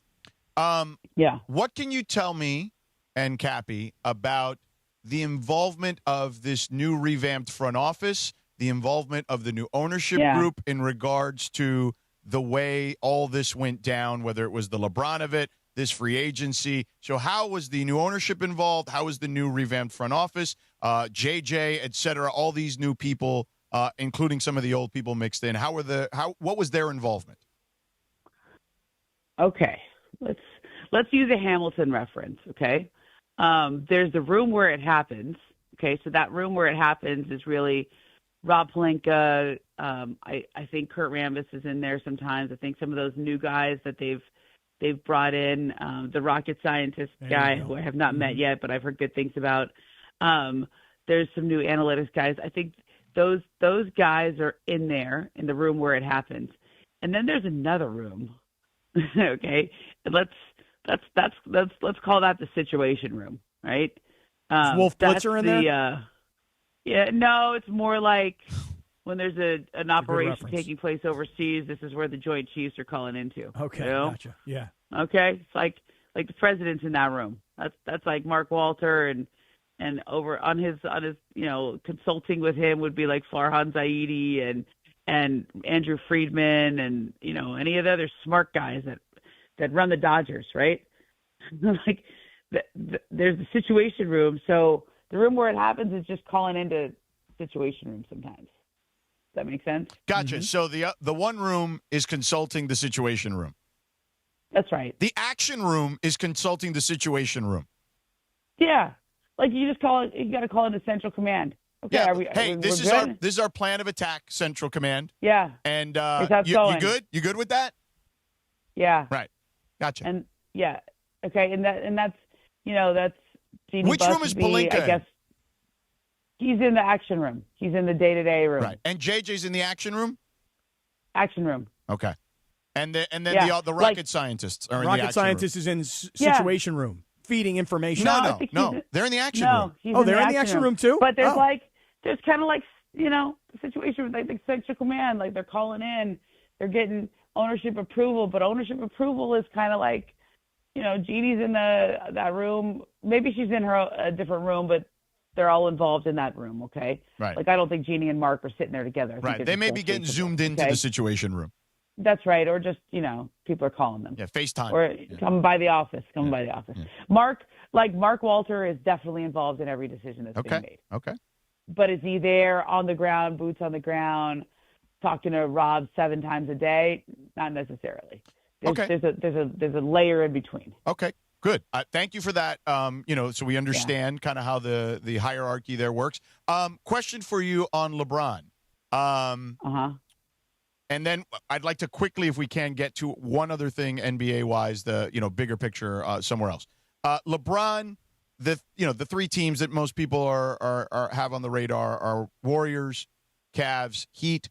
This is my reckless speculation on it. Okay. I think that the Wizards are posturing. I think they would trade AD for the right amount of picks. And I think that if AD ends up with the Warriors, I could see LeBron there, especially if they don't have to give up Butler, which is possible financially, particularly with this Porzingis deal, the way it's structured. If not, he's going to be in one of the 2 East teams. That sounds right. For a long time, for at least at the beginning, I thought it was definitely the Warriors. They made a lot of sense to me. That's like running back with the team you won a gold medal with. That's Steve Kerr, and they had a good vibe. When they won, Steph Curry, Draymond. I know Steph and Draymond are all over him right now, recruiting him. Right? That makes sense. So you don't have to really leave LA that much. You're comfortable here. You could just fly up. I mean, you could kind of get like a San Francisco apartment and then stay in LA and commute. That's what Draymond does. So I don't know if they just share a plane or if they just, Draymond flies commercial. Do you know this? Yes. He flies this I don't Alaska know this. Airlines Yeah, flight. I do. Yeah. Wait, can you just explain that? Draymond lives in LA but flies to San Francisco for games? Ramona, you don't have to. Get to the details of what we really want here. His flying commercial does not matter. Interesting to me. Yeah, although it's a very fun detail. He just he lives in LA and commutes, but he obviously stays in the Bay Area for nights and is there mostly during the season, but his family's here in LA. I would say LeBron could do that very easily, and that just makes a lot of sense. Plus, I think it would be very fun for him. But I think the Warriors were enthusiastic about it as well, but I think some of that momentum has been lost in the last few days, at least in the conversations I've had. Now, could that be because LeBron is just I think he's in Akron right now. That's what it looks like from his IG, right? And he's just really thinking about everything and everyone's calling. And or maybe he's just taking his time over the 4th of July holiday. I mean, I see him like having a pool party with Jury and Jury's friends and stuff. I mean, it seems like he's not in any hurry. And I don't know, that momentum has been lost with Golden State, which it just keeps bringing me back to Cleveland. It's hard for me to picture Miami again. I know he and Giannis would be great. Giannis loves LeBron. Giannis gets his jersey signed by LeBron. He thinks Bronny is the greatest story in sports. I could see that. And also I like that it's in the East because I think that makes the most sense to play in the Eastern Conference again. But, I mean, how can you turn down this return to Cleveland? I think the more that keeps coming back, it's just hard to turn that down, right? That's where it should end. That's where it began. Sure. That's where it should end. You just recaptured your basketball glory on that trip. Did you follow the trip? They were at Inverness in Scotland, and they were in Saint-Tropez, and Cavs championship was being celebrated. It makes all the sense in the world. Hey, we're up against a hard out here, so thank you for all the great detail and for giving us all you got, even with long night party Momo voice. party voice. Yeah, mm-hmm. Take care, Momo. Yeah, writing party voice. Have a great 4th of July weekend. See you, Momo. We love you. Oh, yeah, but the great Ramona Shelburne, made possible by our friends. Ramona's appearance today at Hyundai of Glendale. Go see our guy, Lane Wallace, Go see our guy, Lane Wallace, at Hyundai of Glendale on the Brand Boulevard of Cars. The 8 o'clock hour. Does he ride commercial or private? Probably private. Where does he live? Where does he live exactly? You're cutting into his wellness read, so don't blame this on me. The 8 a.m. hour brought to you by Fix My DUI. Life can change in a moment. Even good people make mistakes. Did you know that what you do in the first 10 days after a DUI can impact your driving privileges? That's why it's important to act now. Angelica and the team at Fix My DUI are here to answer any questions about your DUI, DMV hearing, driver's license, or SR22 insurance requirements. Sedano, I'm on the air. Call today for a free consultation at 888-607-7077 or visit fixmydui.org. He comes in here ripping Cap while I'm doing a read.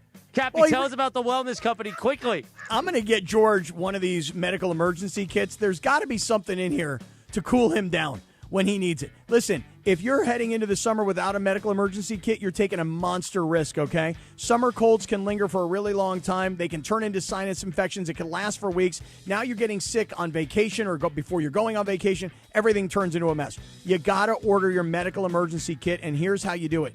You go to urgentcarekit.com/710. You use our promo code 710. You're saving $45. You've got prescriptions like amoxicillin, a generic Z-Pack, and this is like having an urgent care in your own possession. No waiting for a doctor, no hours at urgent care, no pharmacy lines. Just make it happen because you've got your medical emergency kit. All right, thank you, Cappy. The big perk in the digital hour next. The Sedano and Kap Morning Show. ESPN LA fans, join us Friday, July 10th at Hollywood Park Casino for the Kickin' It at the Park tailgate party as we broadcast live with the Sedano and Kap Morning Show. Come tailgate for the quarterfinal and unforgettable final World Cup game at SoFi. Cheer on your team and enjoy HBC's new outdoor bar. Hollywood Park Casino, the only spot where you can park, party, and play 24/7 is LA's hottest card room, and it just got hotter during the epic Summer of Soccer. Friday, July 10th at Hollywood Park Casino. For more info, go to playhbc.com or follow us at PlayHBC. Must be 21 plus to enter. You know, in sports, you got to have the right team in your corner. Same goes for after an accident. That's why when people ask me who to call, I say it's easy. I tell them to call my guy. I got a guy. Attorney Big Al. Big Al's been helping accident victims across California for more than 15 years. He's an LA native, a huge sports fan. Wait till you hear him go. And he knows that after a crash, things get overwhelming fast. Between dealing with insurance companies trying to rip you off, trying to get your car fixed, trying to find the right doctors if you're hurt, it can be a lot. It can turn your whole world upside down. That's where Big Al and his team will step in for you. So lock this number in your phone. 1-800-HURT-123. 1-800-HURT-123. They'll help guide you through the process, protect your rights, and help you understand what you may be entitled to. And here's the biggest thing. Don't let the insurance company call the plays. Call 1-800-HURT-123 or visit attorneybigalca.com. Attorney Big Al's attorney Ken Klein, based in Los Angeles. If you run a small business, you know that opportunities and emergencies don't wait. So don't let big banks hold your business hostage with weeks of endless red tape and paperwork. Turn to Cardiff. Cardiff is America's favorite small business lender with a 5-minute application that won't impact your personal credit. You get approved in minutes and funded the same day for up to $500,000. If you've been operating for at least a year with $20,000 a month in revenue, skip the bank delays. Go to Cardiff/ESPNLA right now to secure your funding. That's Cardiff.co/ESPNLA. Hey, it's Rich Eisen for Pella Windows and Doors. Sometimes teams take a timeout to regroup and call the right play. When it comes to your home, Pella Windows and Doors always has the winning game plan. They're not just window and door experts. They're experts at taking care of you and your home. At Pella, they find the products that meet your needs and their experts install them. They do it every day, and that's why your neighbors trust them. Discover why Pella is a trusted choice for homeowners everywhere. Visit Pella.com/Eisen today. That's Pella.com/Eisen.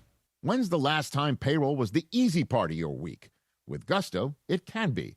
Gusto is the all-in-one platform designed to take the hassle out of managing your team, from payroll and compliance to hiring, onboarding, and more. With Gusto, you can get back 2 full days each month with all the time you've saved. Go to gusto.com today and learn why over 500,000 small businesses choose Gusto. That's GUSTO.com. Gusto.com. Hey guys, it's Cap. Is there any better match than soccer and pizza? Our friends at Pizza Hut have 2 winning deals all summer long. Need a quick carry-out before kickoff? Grab a large 1-topping pizza for just $9.99. Want more toppings or delivery? Get a large 3-topping pizza for only $12.99, available for delivery or carry-out.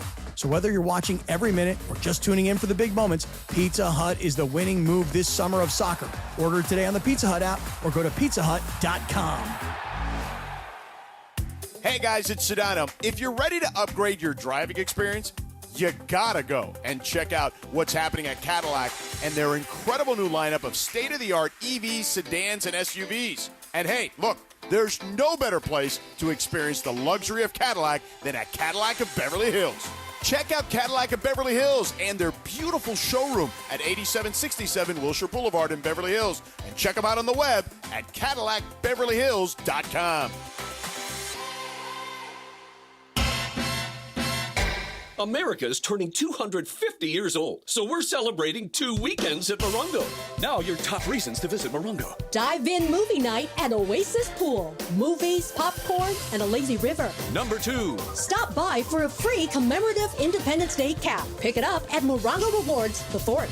And the number 1 reason. $250,000 cash giveaway. Earn entries playing your favorite games now. Be here July 3rd to win. Morongo, good times. Get as loud as you can for Monster Jam! The one and only Monster Jam. Packed with stunts, smiles, and jaw-dropping skills. See the world's best drivers tear up the dirt in your favorite Monster Jam trucks. Like Gravedigger, El Toro Loco, Sparkle Smash, and more. Only at Monster Jam. Coming to Crypto.com Arena July 17th through 19th. Brought to you by BKD Tires and O'Reilly Auto Parts. Visit MonsterJam.com today. Progressive presents the Passionate Sports Fan Checklist. Signed jersey of your favorite bench warmer? Check. 14 bobbleheads that look nothing like the players they're emulating? Check. Twin TVs so you can watch the game on 2 different networks simultaneously? Check. Life-size wall sticker of your favorite player that routinely freaks you out at night? Check. A second life-size wall sticker so after the first one freaks you out, you see the second and you're like, oh right, the wall stickers. Check and mate. Bundle your renters and auto insurance with Progressive and save on protection for the things on your checklist. Get a quote at Progressive.com. Progressive Casualty Insurance Company affiliates and third-party insurers not available in all states or situations covered subject to policy terms. In this business, time matters. You're always looking for ways to be more efficient and stay ahead. We all have our own time-saving hacks. But if you're a business owner, how can you save time hiring? The answer? ZipRecruiter. ZipRecruiter has a new feature that shows you the most interested qualified candidates first. Save time and meet great candidates sooner with ZipRecruiter. 4 out of 5 employers who post on ZipRecruiter get a quality candidate within the first day. Try it for free at ZipRecruiter.com/sports. That's ZipRecruiter.com/sports. Meet your match on ZipRecruiter. The home of Rams football. And now the home of The Rich Eisen Show. Weekdays 9 a.m. to noon. KSPN Los Angeles. A Good Karma Brands radio station. Previously on the Sedano and Kap Morning Show. Give me another breaking news sounder. Go ahead, Lindsay. Just in from Sham Sharania of ESPN, free agent /center Sandro we'll just call him Mamu. Mamukelashvili. Has agreed to Alex, is the easiest way to pronounce it. Mamukelashvili. Mamukelashvili. Mamukelashvili. Mamukelashvili. Boom. Got it. Yeah. Mamukelashvili has agreed to sign a 4-year, $52 million deal with the Lakers with a player option for the 4th season. Oh, baby. Wow. All these player options, man. Hey, you got to give it up again. You got to give it up to these guys. They lost LeBron yesterday. LeBron said they don't play meaningful basketball. We have a different philosophy on how to build championship teams. And now they're adding a lot of size. The Sedano and Kap Morning Show is on the air. By the way, can stand by? Yeah. Because I want that for a promo, but I don't want it with the Russian national anthem in there, so I had to restart it. So here, I'll finish my sentence. That's your fault. That is my fault. I didn't realize it was in that one audition mix. Okay. 3, 2, 1.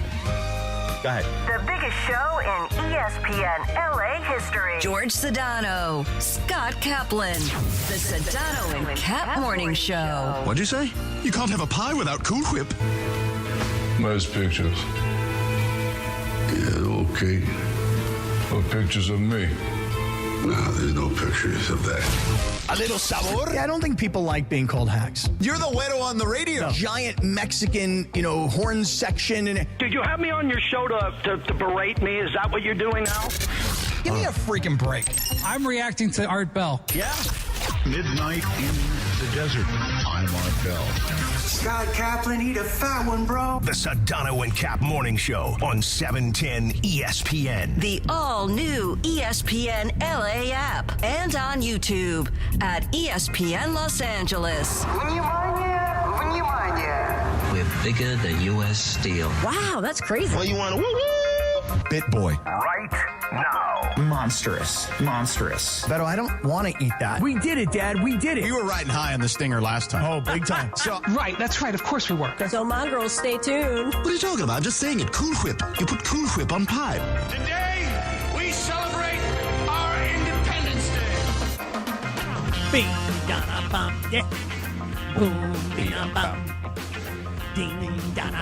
Oh, yes, indeed. 9:03, good morning. On this 2nd of July, as we prepare for the 4th of July weekend, the digital hour is upon us on YouTube and on the ESPN LA app. And by the way, Kendrick Perkins will join us in studio when he gets done with TV across the way in just a moment. Or a few minutes, actually. If you don't know, tomorrow we will be off. You'll hear ESPN Radio on 710 and across all of ESPN LA. Road to the Cup, though, with Mario and Dave Denholm will be at 4 p.m. tomorrow. Why do you say, oh, really? Just because, I got all confused this week. I was supposed to be off today. I was supposed to be off all of next week. Now I'm not off today. Now I'm not off all of next week. Just total confusion. Well, tomorrow's the company holiday, and I believe tomorrow's the federal holiday. Yes, so it is. Why would we be working? Good question. Now, you can if you'd like to work. Cap, if you want to work, I'll work with you. Yeah, you George, guys, you want to do it? You guys have to run your own board, though. Then this is going to be tough. No, George, we could guilt Morales into working with us tomorrow. No. We could easily Actually, guilt you know what? him I into could use. I still haven't recovered from the early morning flight back from Miami a couple Did days you ago. fly commercial or private? I flew commercial. It is amazing to me how you are like the dog who sees the squirrel, and like all of a sudden, like she's telling all this incredible detail about all these things we're asking her. And the one anecdote that pops into your head that takes your attention away from the eye on the prize, especially as time is ticking and we have a hard out, is, wait, I want to hear more about this private plane commercial thing. As did a lot of people in the YouTube chat. They're Who like, cares? I didn't know that. I want to hear about that. Yet Listen, nobody cares George, because nobody in our audience is flying private anyway. Who cares? George, here's the thing. Kawhi Leonard, I suspect when he plays for the Toronto Raptors this year, will live in San Diego and I guess helicopter cross-country for games to Toronto. I mean, this is what he did. I'm exaggerating. You don't have to make the face. I'm exaggerating. My point is that I didn't know this about Draymond. So and what? I find that stuff to be interesting. But why? flying private doesn't mean everybody else doesn't. But why would you pay that kind of cost to fly private? Right. Let's just say from San Francisco to LA is probably like $4,000 one way. Yeah, right? about that. $5,000, and it's $4,000. probably $400 a first class ticket. So, I mean, if you know this, because I will tell you that I had not heard this about Draymond. He lives in L.A. and just flies up there, but... Well, no, I mean, his family lives here. He comes back when he can. I find that to be fascinating. You hear that? Yeah, fascinating. he's got a spot in the Bay. Mm-hmm. and just for the season. A lot of players do that. Okay, well, you're right. I am sometimes attracted to the shiny objects. You are That is totally. absolutely true. There is no doubt. I have no embarrassment about that. Yeah. I'm into the shiny Actually, objects. it says private would be 7,000, 5 to 7,000 Yeah, it's usually 5,000 on at an least per hour. executive turboprop, whatever that is. Yeah. Mm-hmm. So why not save that money and just fly first class, Cappy? Because you make $30 million a year and So you don't what? care. So what? You make tons of money, and you're always trying to save money. Yeah, I make very little money, especially in comparison to Draymond Green, and cannot fly private unless somebody else has a private plane, and then I can just find my way onto it for free. Yeah. By the way, Dr. Robert Clapper will join us for his weekly I visit want to in a ask few him minutes. about Serena Williams, and if he watched that match. we Looks just- like she tweaked her knee during the match. We should just too. dive into it now since Big Perk's coming. Yeah, let's get into Dr. Clapper right now. Dr. Robert Clapper, you hear the Weekend Warrior Show Saturday mornings at 7 a.m. presented by Cedars-Sinai. I want to start here, Doc, before Sedano asks his question. Your advice you gave me about my calf, because it's Schwann's adjacent on the left side or the right side, or whatever. Yes. I wore the sleeve. I ordered the sleeve. I wore it every time I walked and did any sort of aerobic or anaerobic exercises the last week, and now it's feeling amazing. Thank you, Doc. You know what you're talking about. Oh, my pleasure. The copay will be a chocolate babka. Oh, I like a chocolate babka. Will you? If I get a babka, will you share it with me? Like we have to go end to end. Yeah, right? absolutely, Chris. Oh, beautiful, Absolutely. beautiful. I said, Anna. Did you watch Serena Williams play recently? No. 44 years old, hadn't played in 4 years, went to a third set. It's funny, people, and it looked like she might have tweaked her knee a little bit during the match. But just what can you tell us about a professional athlete, the greatest of all time in her particular sport, taking 4 years off at that age? It's fairly unprecedented.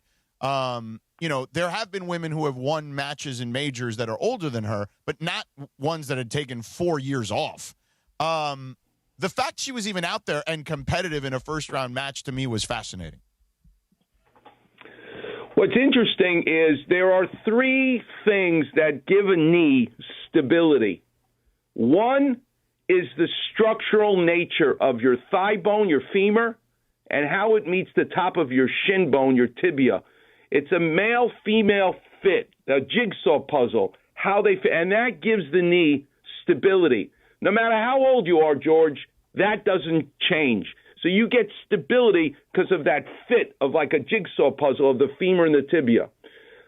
As we get older, our ligaments, sure, they get stiffer and all the rest of it, but you're not more likely to tear your ACL because you're getting older. That's not really going to happen. What does change significantly is the soft tissues, the muscles, and more importantly, the electronics of how your brain knows where your knee is in space. And that's why we see so many non-contact ACLs, because of that loss of information of where your leg is in space, so your muscles don't fire at exactly the right time to give you stability. So the muscles give you stability, the ligaments give you stability, and the bone gives you stability. So when you tell me someone in their 40s returning to the sport tweak their knee, it's got to be because of her muscles. Not that she's not strong, but you cannot fight Father Time getting a new bungee cord when it's now dried out in the sun for 40 years. Well, and especially after 4 years off of not having the stress you've put on it. You know what I'm saying? Like, I would imagine Correct. You've built up a callus to some extent, and that callus has worn off a little, I would imagine, after 4 years. Look at that Sedano vision. I love it. AAD. Yes, a He's callus. an AAD, also a doctor. That's right. There you go. AAD.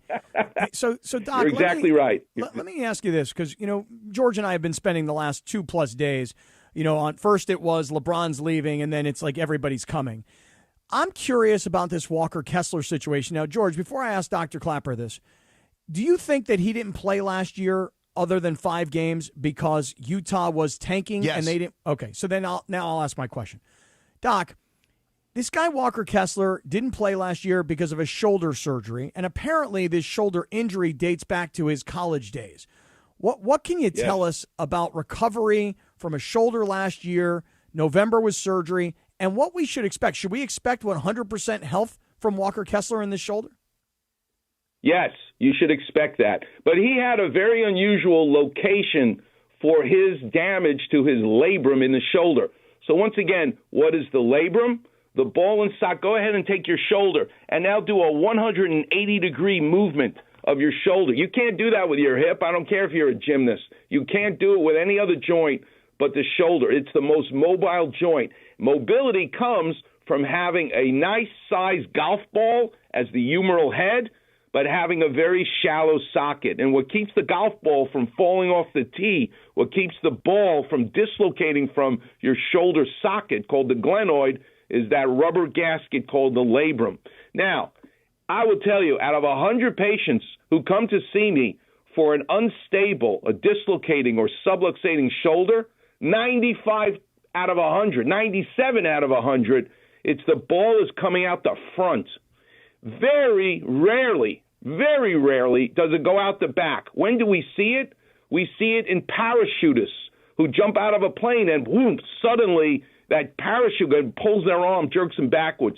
People who have seizures, they notoriously will dislocate their shoulder out the back. So it's very unusual. So Walker Kessler, guess what? His ball and socket joint of his shoulder went out the back. He tore his posterior labrum. But our technology is so good now. And by the way, he came to Los Angeles to have his surgery, which I love, and his dad's a doctor. But he had it fixed. And I'm here to tell you, Scott, he is not going to have a problem with his shoulder. The Lakers got a really good center to be along Luka Doncic, and I see no future issues whatsoever with his left shoulder. Mm-hmm. Well, that's good news to hear, because I have this friend of mine. He's a pretty smart guy, and he always has this comment he makes. He says something like, the future of injuries. No, I said that the biggest predictor of future injuries, past injury. I also said yesterday he's not even 25 years old. I'm not worried about it. How'd you know I was talking about you? Because you're not smart enough to actually know anybody that smart. You don't think so? Oh my God! Yeah, I got this friend I feel of like average a marriage intelligence. counselor right now. Yeah, I should have started it there. I got a friend of average intelligence, and he always tells me this, and I don't buy it. So, all right, that's good news, though. That is good news. It's true. What Sedano is saying is right. He's a young guy. He didn't play last year, not because he couldn't play, but because they didn't even want him to play. No.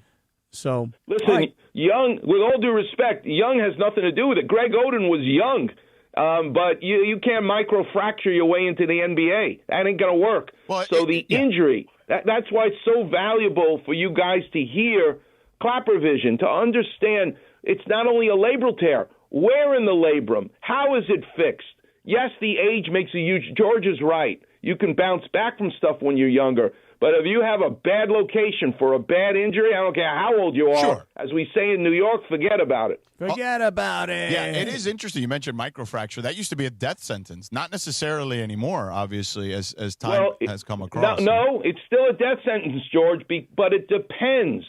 Go ahead and look at your forearm. Is there a freckle on your forearm, maybe? Yeah. You have a freckle on your skin. No big deal. You had a freckle your whole life.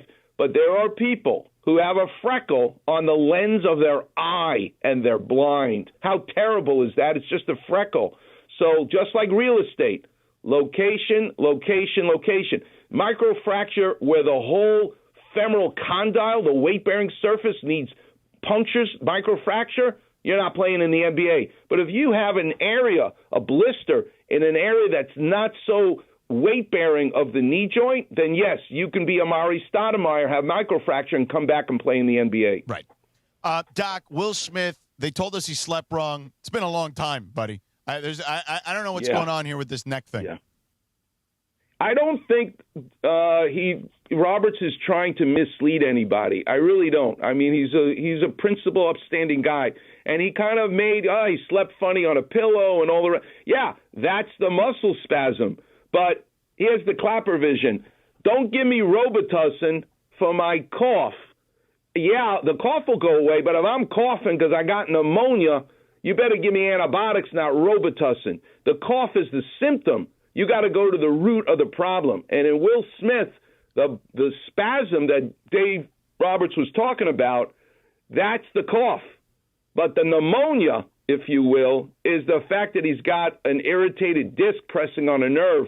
And that is why, forget about the All-Star break, he needs to be 100% before he comes back, because this will become a chronic problem if you don't take care of it now. Well, how do you treat that when you have, just go back, you said what is on the nerve? What exactly is pressing on the nerve? The disc. So Okay, here's, the disc. here's the ultimate clap revision. Yeah. Your neck has 7 Oreo cookies. Mm-hmm. That means you got all these cream fillings. Those are the discs.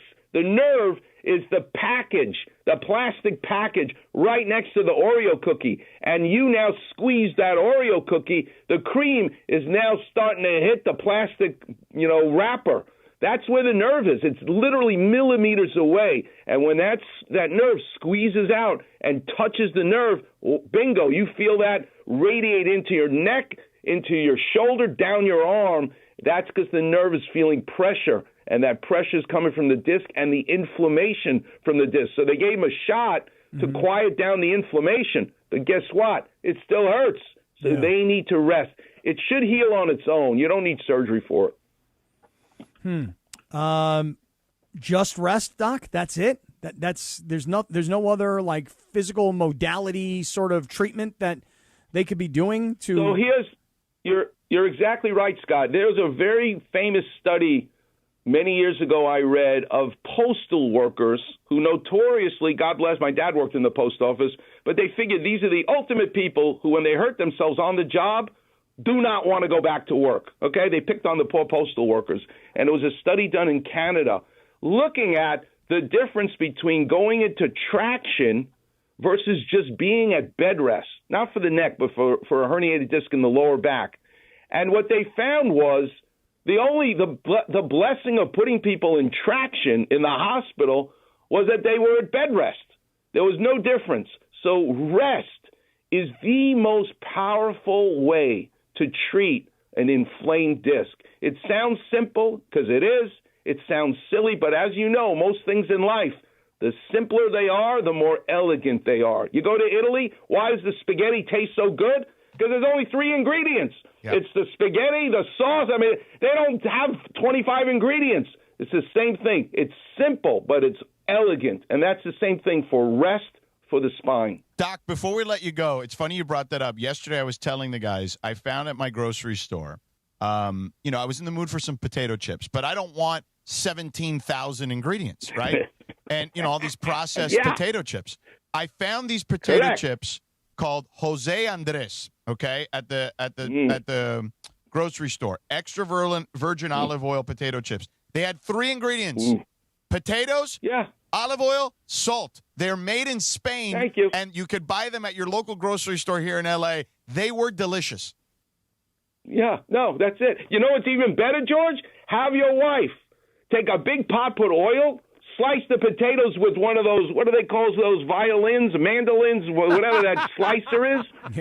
Yeah, a violin. That's right. That's the right word. You got it. I don't think it's a violin, but anyway, you'll be music to your mouth to eat those potato chips that you make on your own at home. Oh, yeah. Your son will stuff his face with those homemade potato chips. They're better than anything you can get in the store. By the way, Dr. Clapper, one last thing. So, the Summer of Schwans begins on our show on July 9th. Yeah, I'll be gone, Doc, for the Summer of Schwans. Cappy and I are looking for a rabbi to come in here and bless the Summer of Schwans. Do you know anybody we could call? Oh, my God. The only rabbis I ever trust are the really – I don't like the reform rabbi. I want the guy with the payas and the tzitzis and the black hat. Those are the rabbis. They know the Talmud. Those are real rabbis. You can get a rabbi. You can look them up on Google. But if you want a real rabbi, those are the ones I'm used to. I don't know if the real rabbis will be down with the Summer of Schwans. You don't think so, huh? Yeah, I don't think so. I don't know, Chris. I don't know. Listen, look at the Laker games. So there's some guys wearing yarmulkes right there. There's some rabbis that are big sports fans. I'm going to find the right rabbi who's down with the Summer of Schwans, and we're going to get him in. The great Dr. Robert Clapper, the Weekend Warrior Show. Saturday mornings, 7 a.m. Have a great holiday, Presented Doc. by We love Cedar you. Sinai. We love you, Doc. Enjoy. I love you guys, too. Thanks so much. Holiday. Have a safe holiday. All right, you too. Wow. How about the Doc, though? Hey, there's a kind of rabbi I like, and there's a kind of rabbi I don't. The rabbi that eats bacon and has and throws cheese on the sandwich, that's the rabbi that the Doc doesn't like. The guy who doesn't keep kosher, But we'll find the right guy. The Summer of Schwans is coming. It is on the way. It's right around the corner. By the way, when you do that Del Mar show, is that going to be? Well, that's going to be after the Summer of Schwans officially begins. But I told you the one deal. You need Hacksaw to come on for a segment live from Del Mar. I and want him to go, I am looking for a rabbi. I don't know. I don't know if the Saw will come to opening day at Del Mar. You told me you would get him on. Well, as I can part get of him the on. Deal. Yeah, I can get him on, but I don't know if he'll come to the track on opening day. A lot of traffic. You're asking a lot. Guy shows up in his tube socks and his short shorts and his Wally Waffle Nikes. It's a lot to ask of a brother, especially an older brother. How old is he now? I got to think the Saw's got to be in his 70s. If you told him we're kicking off the Summer of Schwans, like in an email, yeah. Hey, Saw, we're kicking off the Summer of Schwans on July 9th. We want you to come on. Give us a Schwans breakdown. I don't know. I don't know if he's capable of breaking down a Schwans. He also might tell me he doesn't do it for free. He's 78, by the way, Cap. 78? Wow, 78 for the Saw.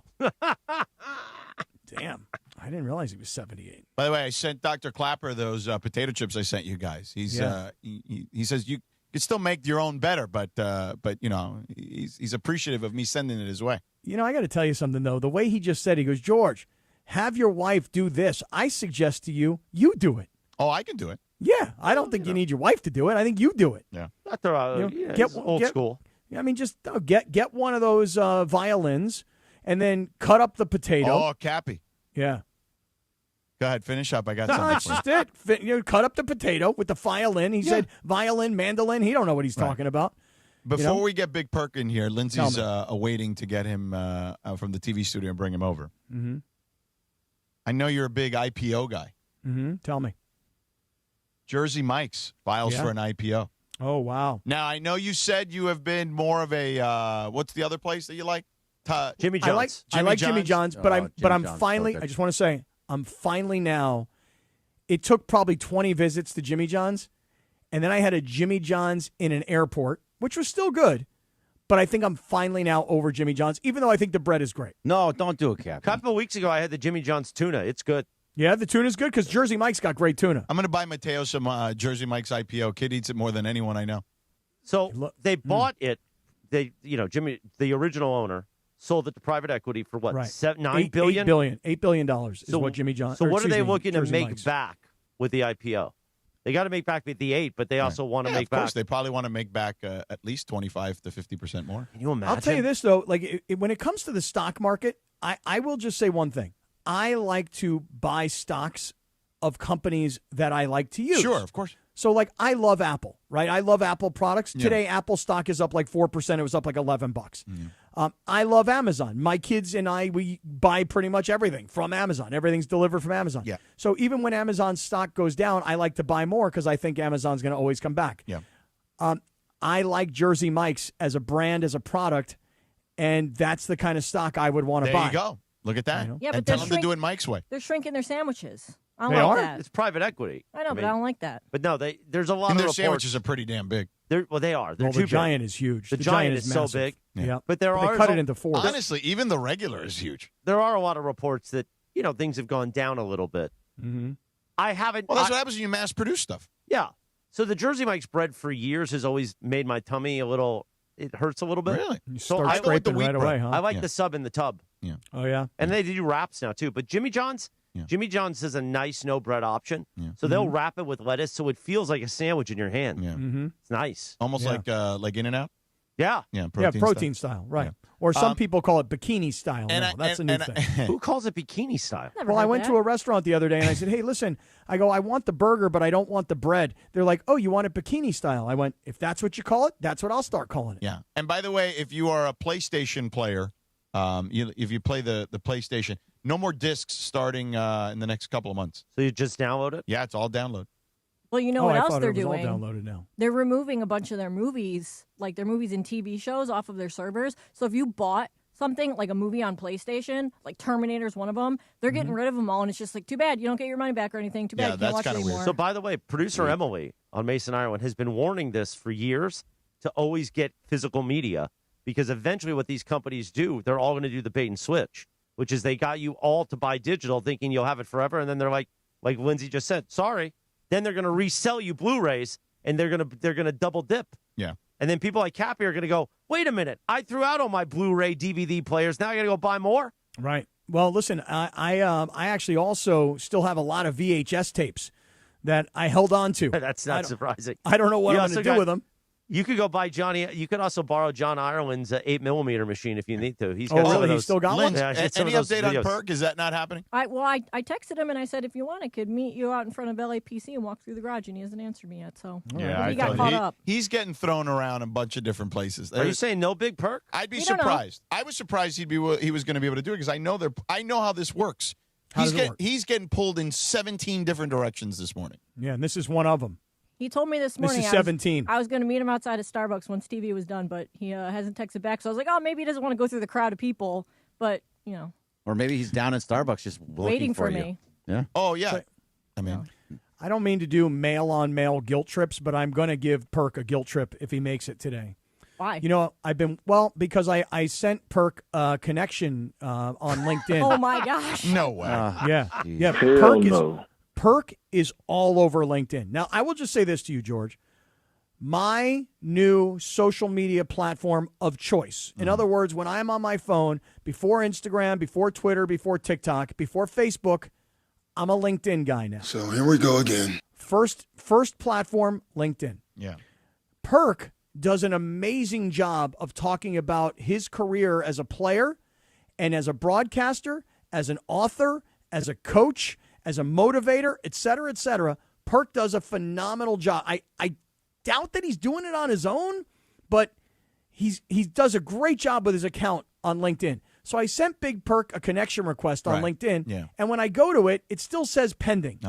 Hey, Big Perk, hook a brother up, and let's connect on LinkedIn, man. Come on, Cap. Cap's going to be messaging Big Perk privately a million times if he accepts this thing. Right. We're going to talk about Frenchies. Yeah, he's probably recording LinkedIn content right now. Hence why, he's not over here yet. Yeah. So what am I doing here? Are we going to the Lindsay segment? Yeah, we can go to the Lindsay segment, but Greg actually wanted to bring something up that he saw. Gregory. All right, so I saw this just come through. There's something that's happening at the Summer League where they're going to go to a one free throw rule. It's what they've been doing in the G League for a long time. Yeah, since 2019, 2020. Yeah. But so you get just speeds up the game. Yeah, when free throws are awarded, one free throw worth 1, 2, or 3 points will be attempted, depending on the circumstance and what the foul is. Yes. Right, but it'll stay through the fourth quarter or overtime. Everything goes back to normal. Last 2 minutes of the fourth quarter. Last 2 minutes of the fourth quarter and over. Yeah. But that's not something that will ever get moved to the NBA. No, but it's great for Summer League when games can drag. To just move on. Absolutely.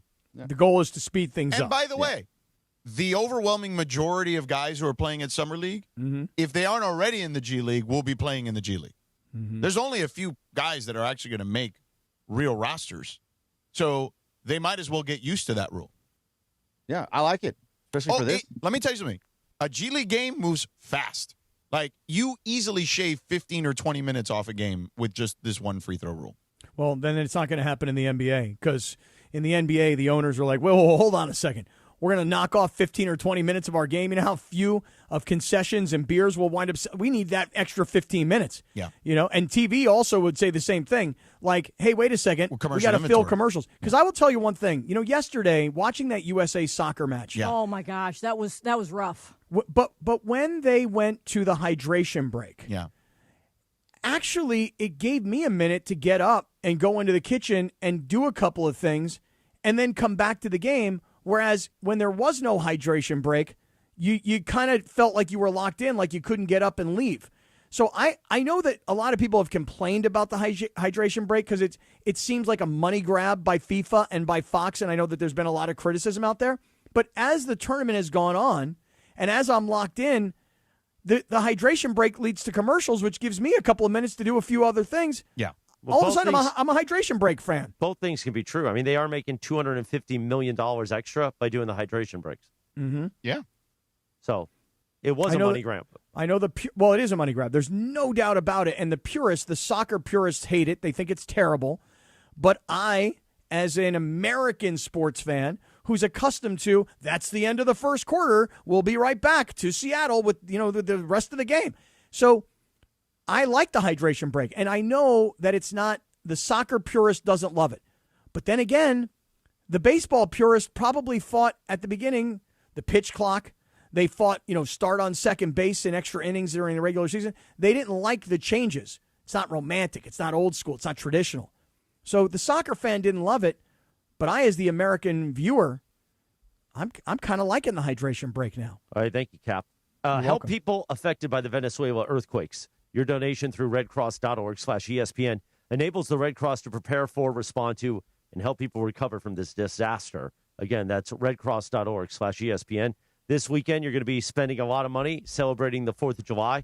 Throw a little money to the victims of the Venezuela earthquakes. redcross.org/ESPN.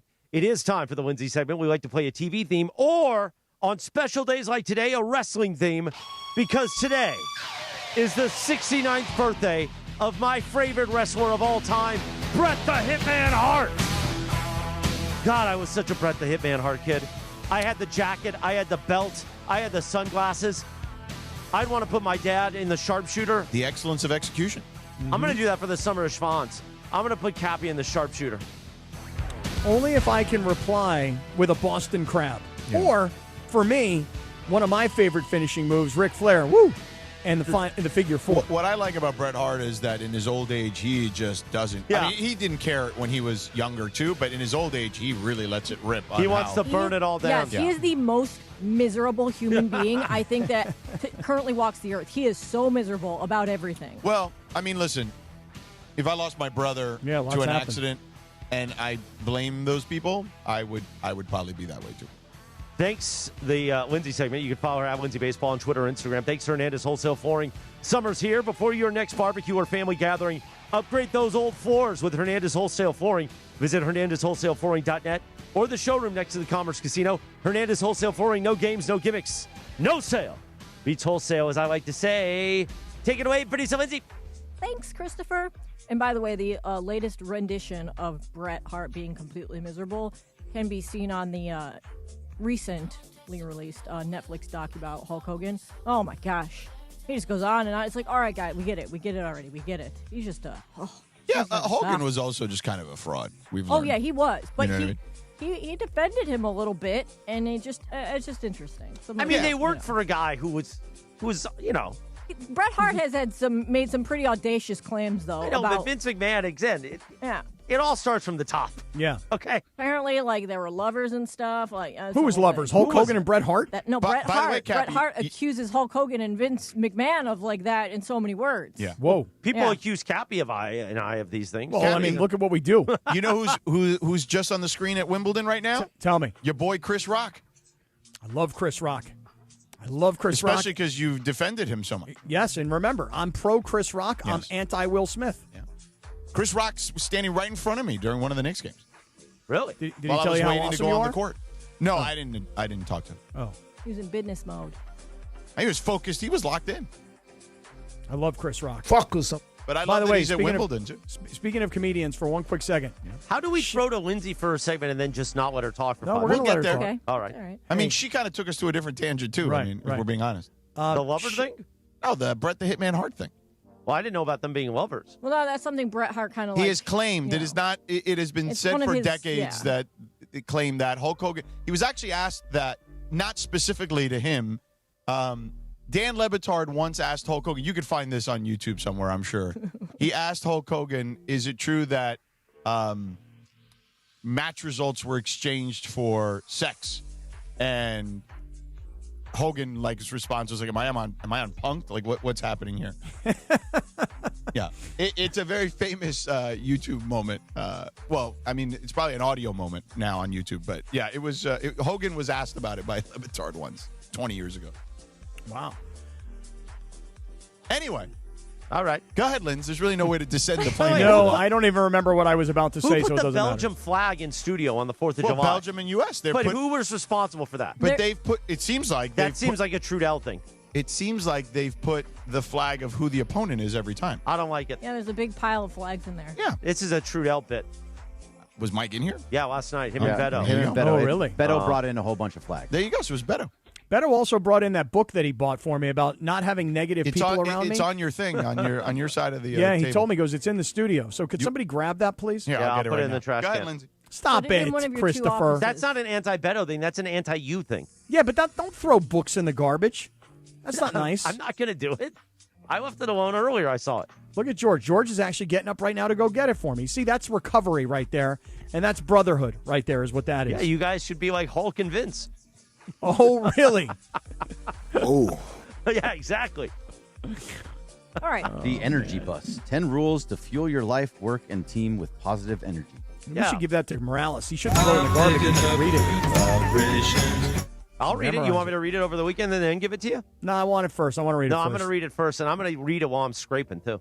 Okay, go ahead, Lindsay. All right, so a guy on X asked how people feel about a neighbor smoking weed on their own front steps when there's kids living up and down the block. So I guess he posted this, and it created this big debate online where he said, like, his mom thinks it's rude. He says he's on his own property, so everybody else should just mind the business. And then one of the replies said that there's, like, a supposed weed etiquette that says you should put it away around kids and seniors, otherwise smoke on the stoop. And then there's people going back and forth about whether smoking weed in your own front yard is a right or just like a question of manners. So where do you guys fall on this side of either side of the debate? You know, look, I think I side somewhere between it's your own personal business and also, like, yeah, if there's kids around, maybe you go to the backyard. You know what I'm saying? Or the side, like somewhere where the kids aren't close. And, you know, you could do that. You know what I mean? Like, I'm somewhere in between those two. I would just ask this first question, which is if the guy were smoking a cigarette, not weed, would everybody have the same right? I would say either one. Because I would tell you right now, cigarette smoke is more disgusting than doobie smoke.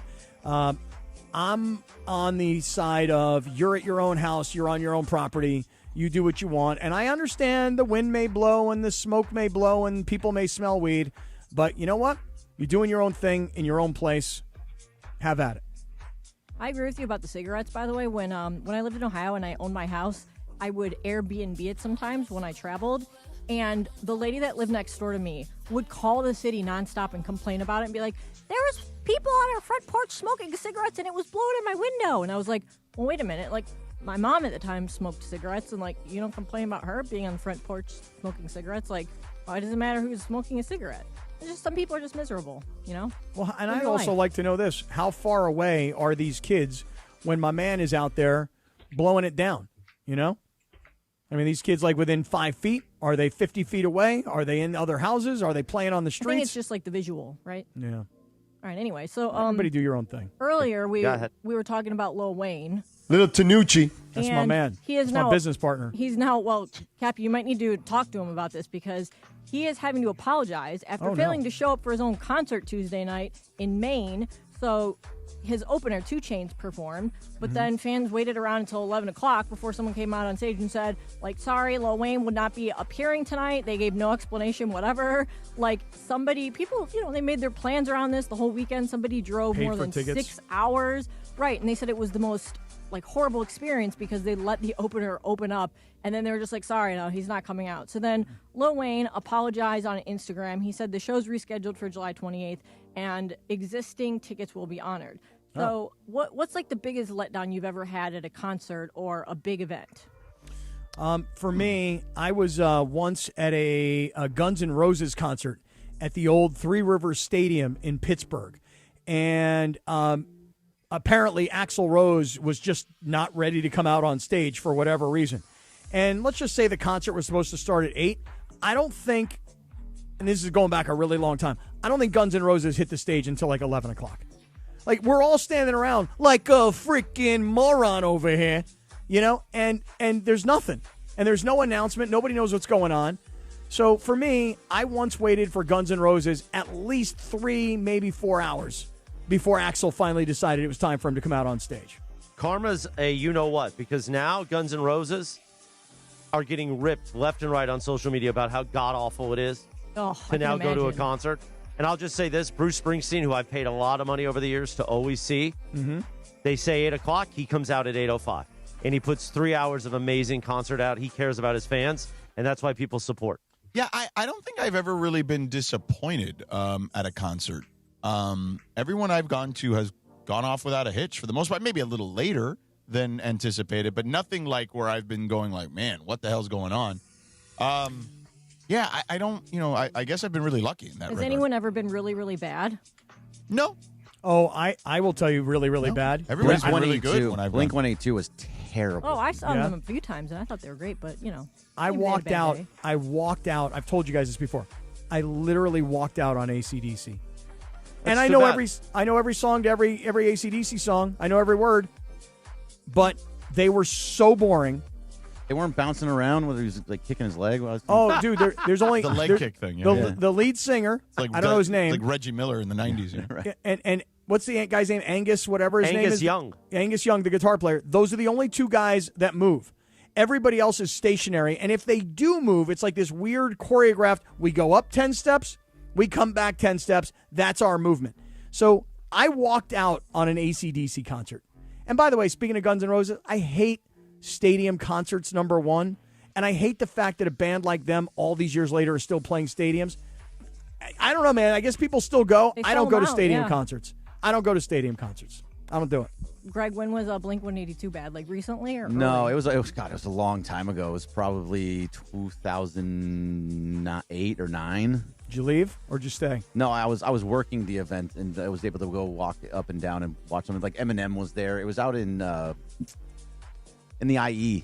It was a fun concert setting, but Blink-182 was just terrible. I think it was right when they first got back together and started playing again. Mm-hmm. But it was awful.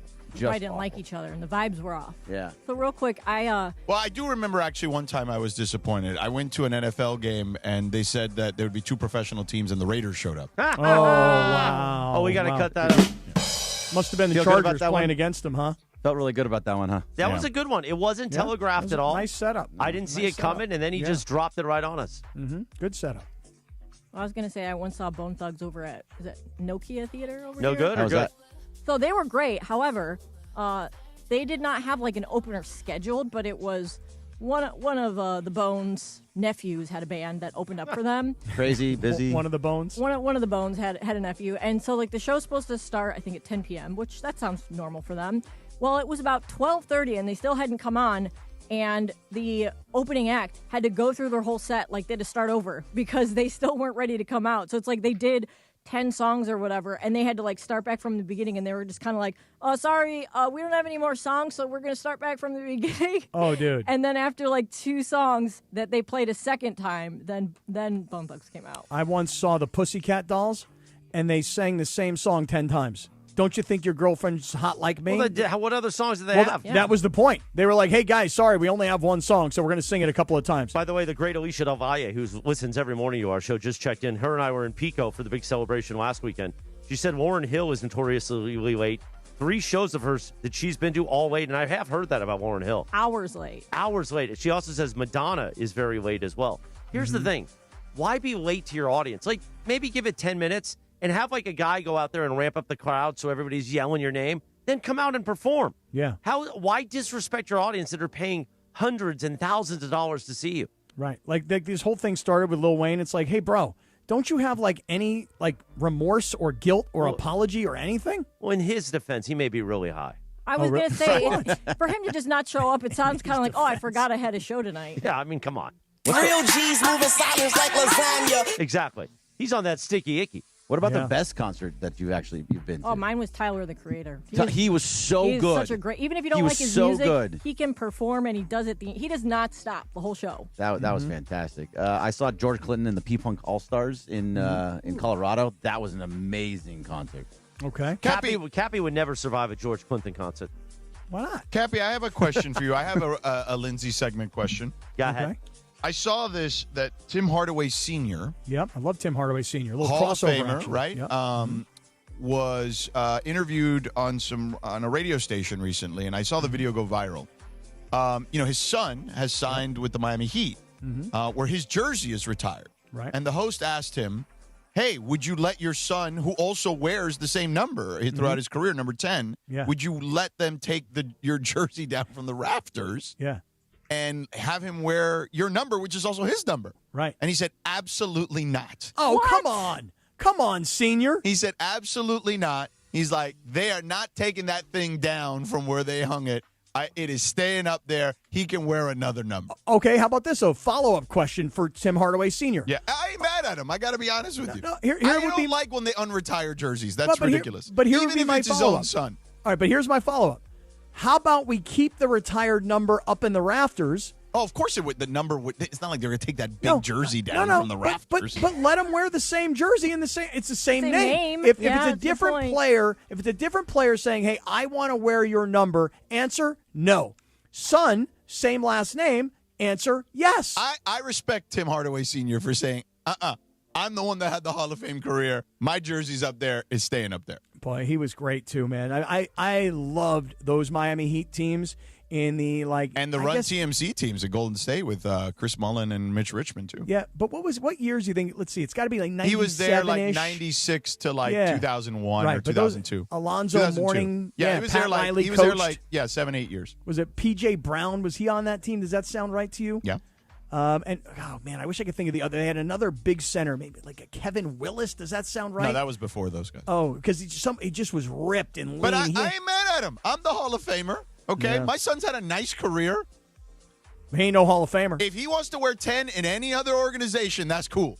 He ain't wearing 10 where my jersey hangs. Oh, come on, Dad. Come on, man. Okay. Let that young brother wear that thing. One of the players. He'll killer crossover Timmy Jr. too, I'm sure still. Who was it in the finals? They asked his dad, like, do you think he is better than, or do you think he's like the best? What was it, the best? Oh, Jalen Brunson's dad. Didn't they ask him, like, oh, like, do you think your son is like the greatest Nick ever now? And he said, No, oh, Patrick no, Ewing. Patrick Ewing. Right. I just think it's funny that like your own dad would say that. Hell yeah, it'd be true. I'd do the same thing. You got to keep your kid honest. Hell yeah. You know? If Jalen Brunson was my son, and I love Rick and Jalen, but I'd be like, nah, Patrick Ewing is the greatest Nick ever. Nah, for me, Jalen Brunson has overtaken Patrick Ewing now. Get the hell out of here. No, for real. No way. He delivered. After 53 years, he delivered. Okay, I get it. Like, we're just going to completely forget the 3 games he didn't deliver? You know?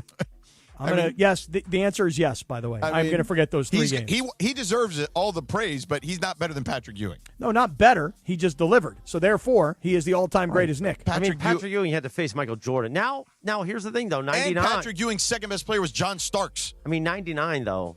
They should have won in 99. Not Karl Anthony Towns. 99. Yeah. There was no Jordan. Well, they played the Spurs and Tim Duncan. I know. But David Robinson. It was a bit of a choke in 99. I mean, they lost in 5. I don't know how much of a choke it was. I mean, you know, Tim Duncan's the greatest power forward ever. All right. And they had the Admiral. So Patrick was old in 99. I hate the Knicks because Patrick had been in the league 16 years almost. I hate the Knicks because I was a Bulls guy, but I let it go this year. You're still holding on to that Heat I'm not. hatred. Why am I? I'm not letting go. I'm saying Patrick Ewing deserves. If anything, I should be the one that's saying no. Jalen Brunson is the best player. If I reserved that right or that animus that you claim I have, I would be like, yeah, Jalen Brunson. On the contrary, I'm telling you, Patrick Ewing. Was Charles Smith on that Knicks team in 99? 94. 94 was Charles Smith? That was the one. Yeah. That was the big joke. No, with 93. I'm sorry, that was what against Jordan. Yeah. Those guys. Yeah. Is SGA the greatest Thunder ever? The greatest Thunder. 2-time MVP. Yes. Well, who else would you put up there? Durant, Westbrook, KD. I mean, those guys are pretty awesome. But guess what? Those guys are pretty awesome. Yeah, but those guys have had awesome careers, and they were awesome for a short period of time. I don't know about that short. I mean, they were there for a while. Yeah, but SGA has been the guy who's delivered. And he also has 2 MVPs. That it's and a championship. Right. I think that puts him over the top. Yes. But I mean, Durant is right there. I love KD. I think it's very quiet on the KD front. It is. It's kind of weirdly quiet, isn't it? I bet you we hear some KD news soon, if I had to guess. You think he's going to get traded? I'm just saying. I don't know. Don't morsel me. If you're going to morsel me, give me something more. I don't more. know. I'm just recklessly speculating. No, you're not. Recklessly speculating he's going to get traded? No, I'm way. recklessly speculating that it's all too quiet on the KD front. Is he going to tells me you know Golden something. State for the Icy Hot reunion? He doesn't want to go there. He could have gone there last year. They wanted to trade for him at the deadline. He legit said no. They should put the Icy Hot patch on their jerseys when LeBron goes there. No, he's already sponsored by CeraVe, so he can't. Oh, he does whatever the that lotion. is. I think the Warriors were like, I think it was Kraken, the crypto company. Yeah. It's no, he had a chance to go there last year and turned it down. You forget about that? I did. Yeah. Cap, you didn't know that KD has like a lotion sponsorship because he used to get ripped all the time for being ashy? Yes. I'm ashy, too. I have a sponsorship myself with a lotion company because I'm very ashy, and I also need a proper amount of lotion, so I've got my own lotion sponsor as well. Oh, I've never heard Yeah. of it. So I just think that it's been a little too quiet on the KD front. Yeah. Scrumptious baby cream from Original Sprout. Stuff is the greatest stuff you've ever used. Scrumptious baby cream is the greatest lotion you've ever used We in did your that life. for the summertime. I'm not going to say the full sentence. Just I just realized that's a little odd in proximity. Yeah, it is. Yeah. I Stay away travel from with that it. one. I travel with little travel packs of it, man. This Where stuff's do you the get best. Down in Orange County, San Clemente is where their headquarters are. Scrumptious baby cream. Doesn't that just sound like something you want to rub all over your body? Hey, real quick, now that like the Michael movie is out on streaming to rent, would you guys pay to rent it, or are you waiting until it's free? No. It's really good. When it's I free. would. I've heard so many great reviews. It was really good. Yeah, but I made a big mistake last weekend. I watched the Netflix doc first. Oh, yeah, you didn't wanna And then do I was that. like, Oh, I don't really want to watch the movie now. Yeah. Yeah, I don't. I need some honestly, time. I have very little interest in the movie in general. I think so if you- it's free and it's like on HBO or something, and I can watch it or whatever, something I already pay for, then sure. But if I have to spend money to watch it, nah.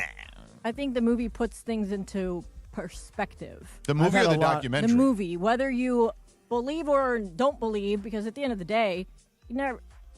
I still feel like I don't even know what really happened. You know, like I don't know what's true and what's not true. But the movie certainly puts things into perspective from, just how he would brought up into the world. How Well, no, he it was raised and tough, everything, but some of the other stuff. I don't know about it though. I don't know. What are you gonna do? What are you I gonna don't do? know. Yeah. What are you going to do?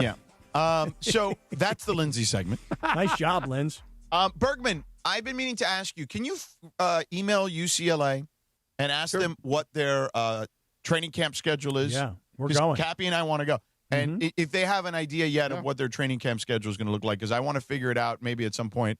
I would imagine in August They will absolutely allow us to, or want us to be there. Everybody. Yeah, I'd love to go see Coach Chesney. He told us don't lie, don't say you're going to go and don't show up. So I want to show up at some point in August. Bring him some of that scrumptious body cream. Cap. Baby cream. Oh, baby cream? Yeah. He'd go all in on that bit, by the way. Oh, yeah. Hey, by the He's way, that let me type of ask guy. you guys. By the way, I had a USC friend who said to me, he's like, yo, man, I heard that interview on your show. I love Bob Chesney. He's like, yo, man.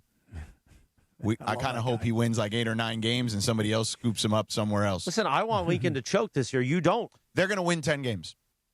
Mark the tape. Let's Fight on. They're going to win 10 games. Bergie goes 5. As a matter of fact, maybe 6. Don't hold me to this because I need to do a little more research. I'm just starting to get into my college football prep. I think they could beat Ohio State. What? On Halloween night? I think it's well, possible. we don't know if it's night or day, but Cappy will be there either I think way. it's possible. I don't know. We'll see. I think it's Depends on if possible. it's day or and I think night. they can beat Oregon, too, You think USC can beat Ohio State? and Oregon. Our Halloween outfits are going to be amazing. I think so. I'm not there yet. I will give you actual confirmation in the fall. We should dress up like Buckeyes and then rub together.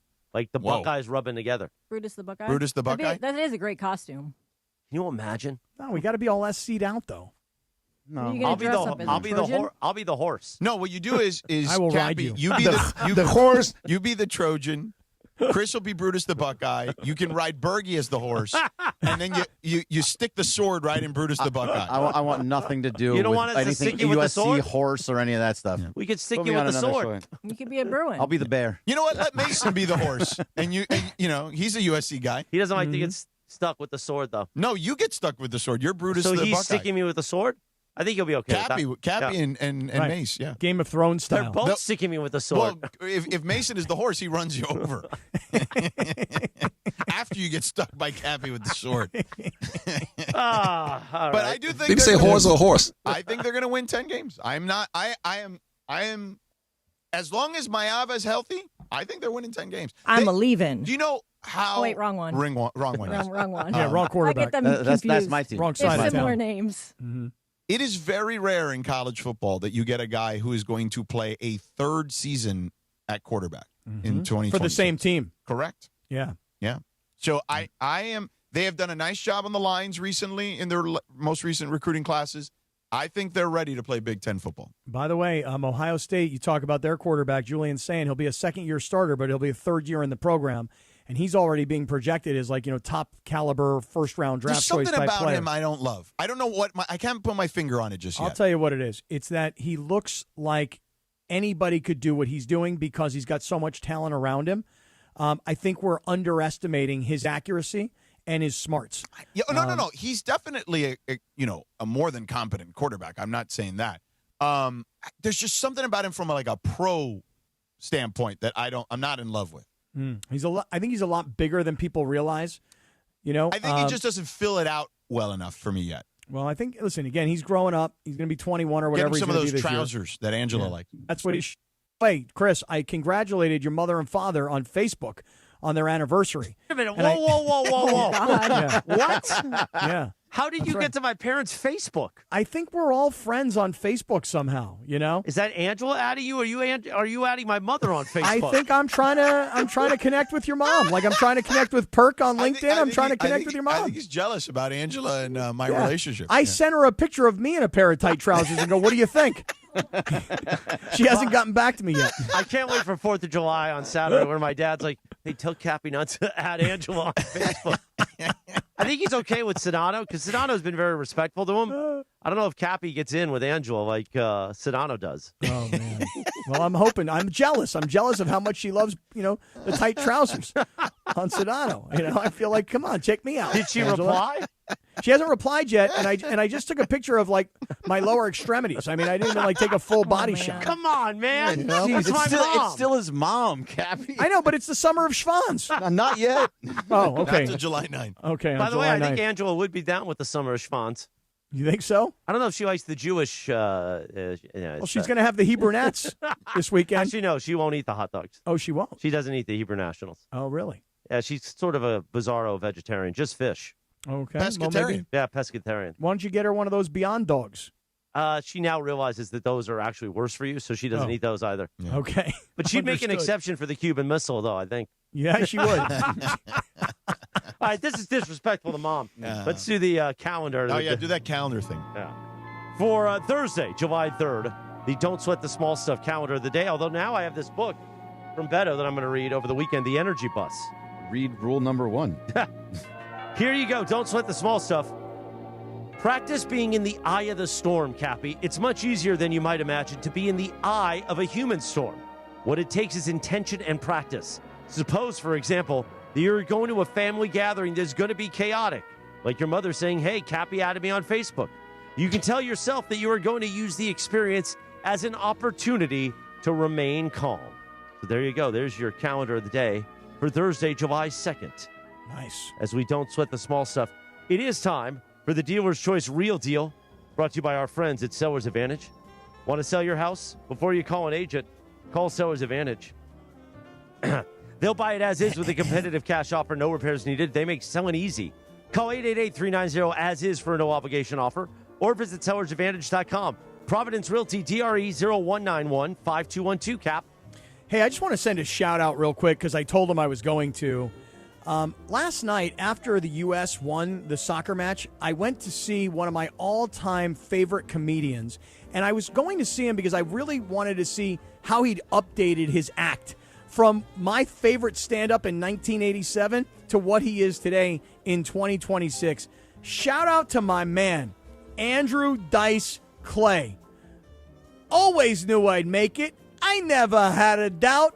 Life's like sex, baby. The more you put in, the more you get out. End of story. Hey, Dice, you were amazing last night. I freaking loved it. And here's the thing. You go to a Dice concert, he'll end with all of his, poems, all of the things, all the nursery rhymes. I'm screaming every word like I'm singing Billy Joel songs last night. And Rachel's looking at me going, I can't hear Dice. I'm going, that's because I'm yelling every single word. Little Miss Muffet sat on her tuffet eating her curds and whey, etc., etc. Hickory dickory dock. Oh, you know it, Bergie. He was amazing last night. Shout out to Dice. I told him, Dice, I'm going to give a review on the radio. You were awesome. Happy 4th of July, everybody. And we'll see you next week. How about that? Pretty good, Cappy. That was a good way to go out. That's going to do it for us. Everybody have a beautiful 4th of July. Be safe. Don't blow off your hand with a firecracker, please. Mother Goose! Enjoy all the meats, all the cocktails, all the accoutrements. And we'll see you Monday morning, the 6th of July, bright and early at 7 a.m. Carlos Saisu will be back with the digital team in the back, and we can't wait. God bless America, Jack, and God bless the Schwans.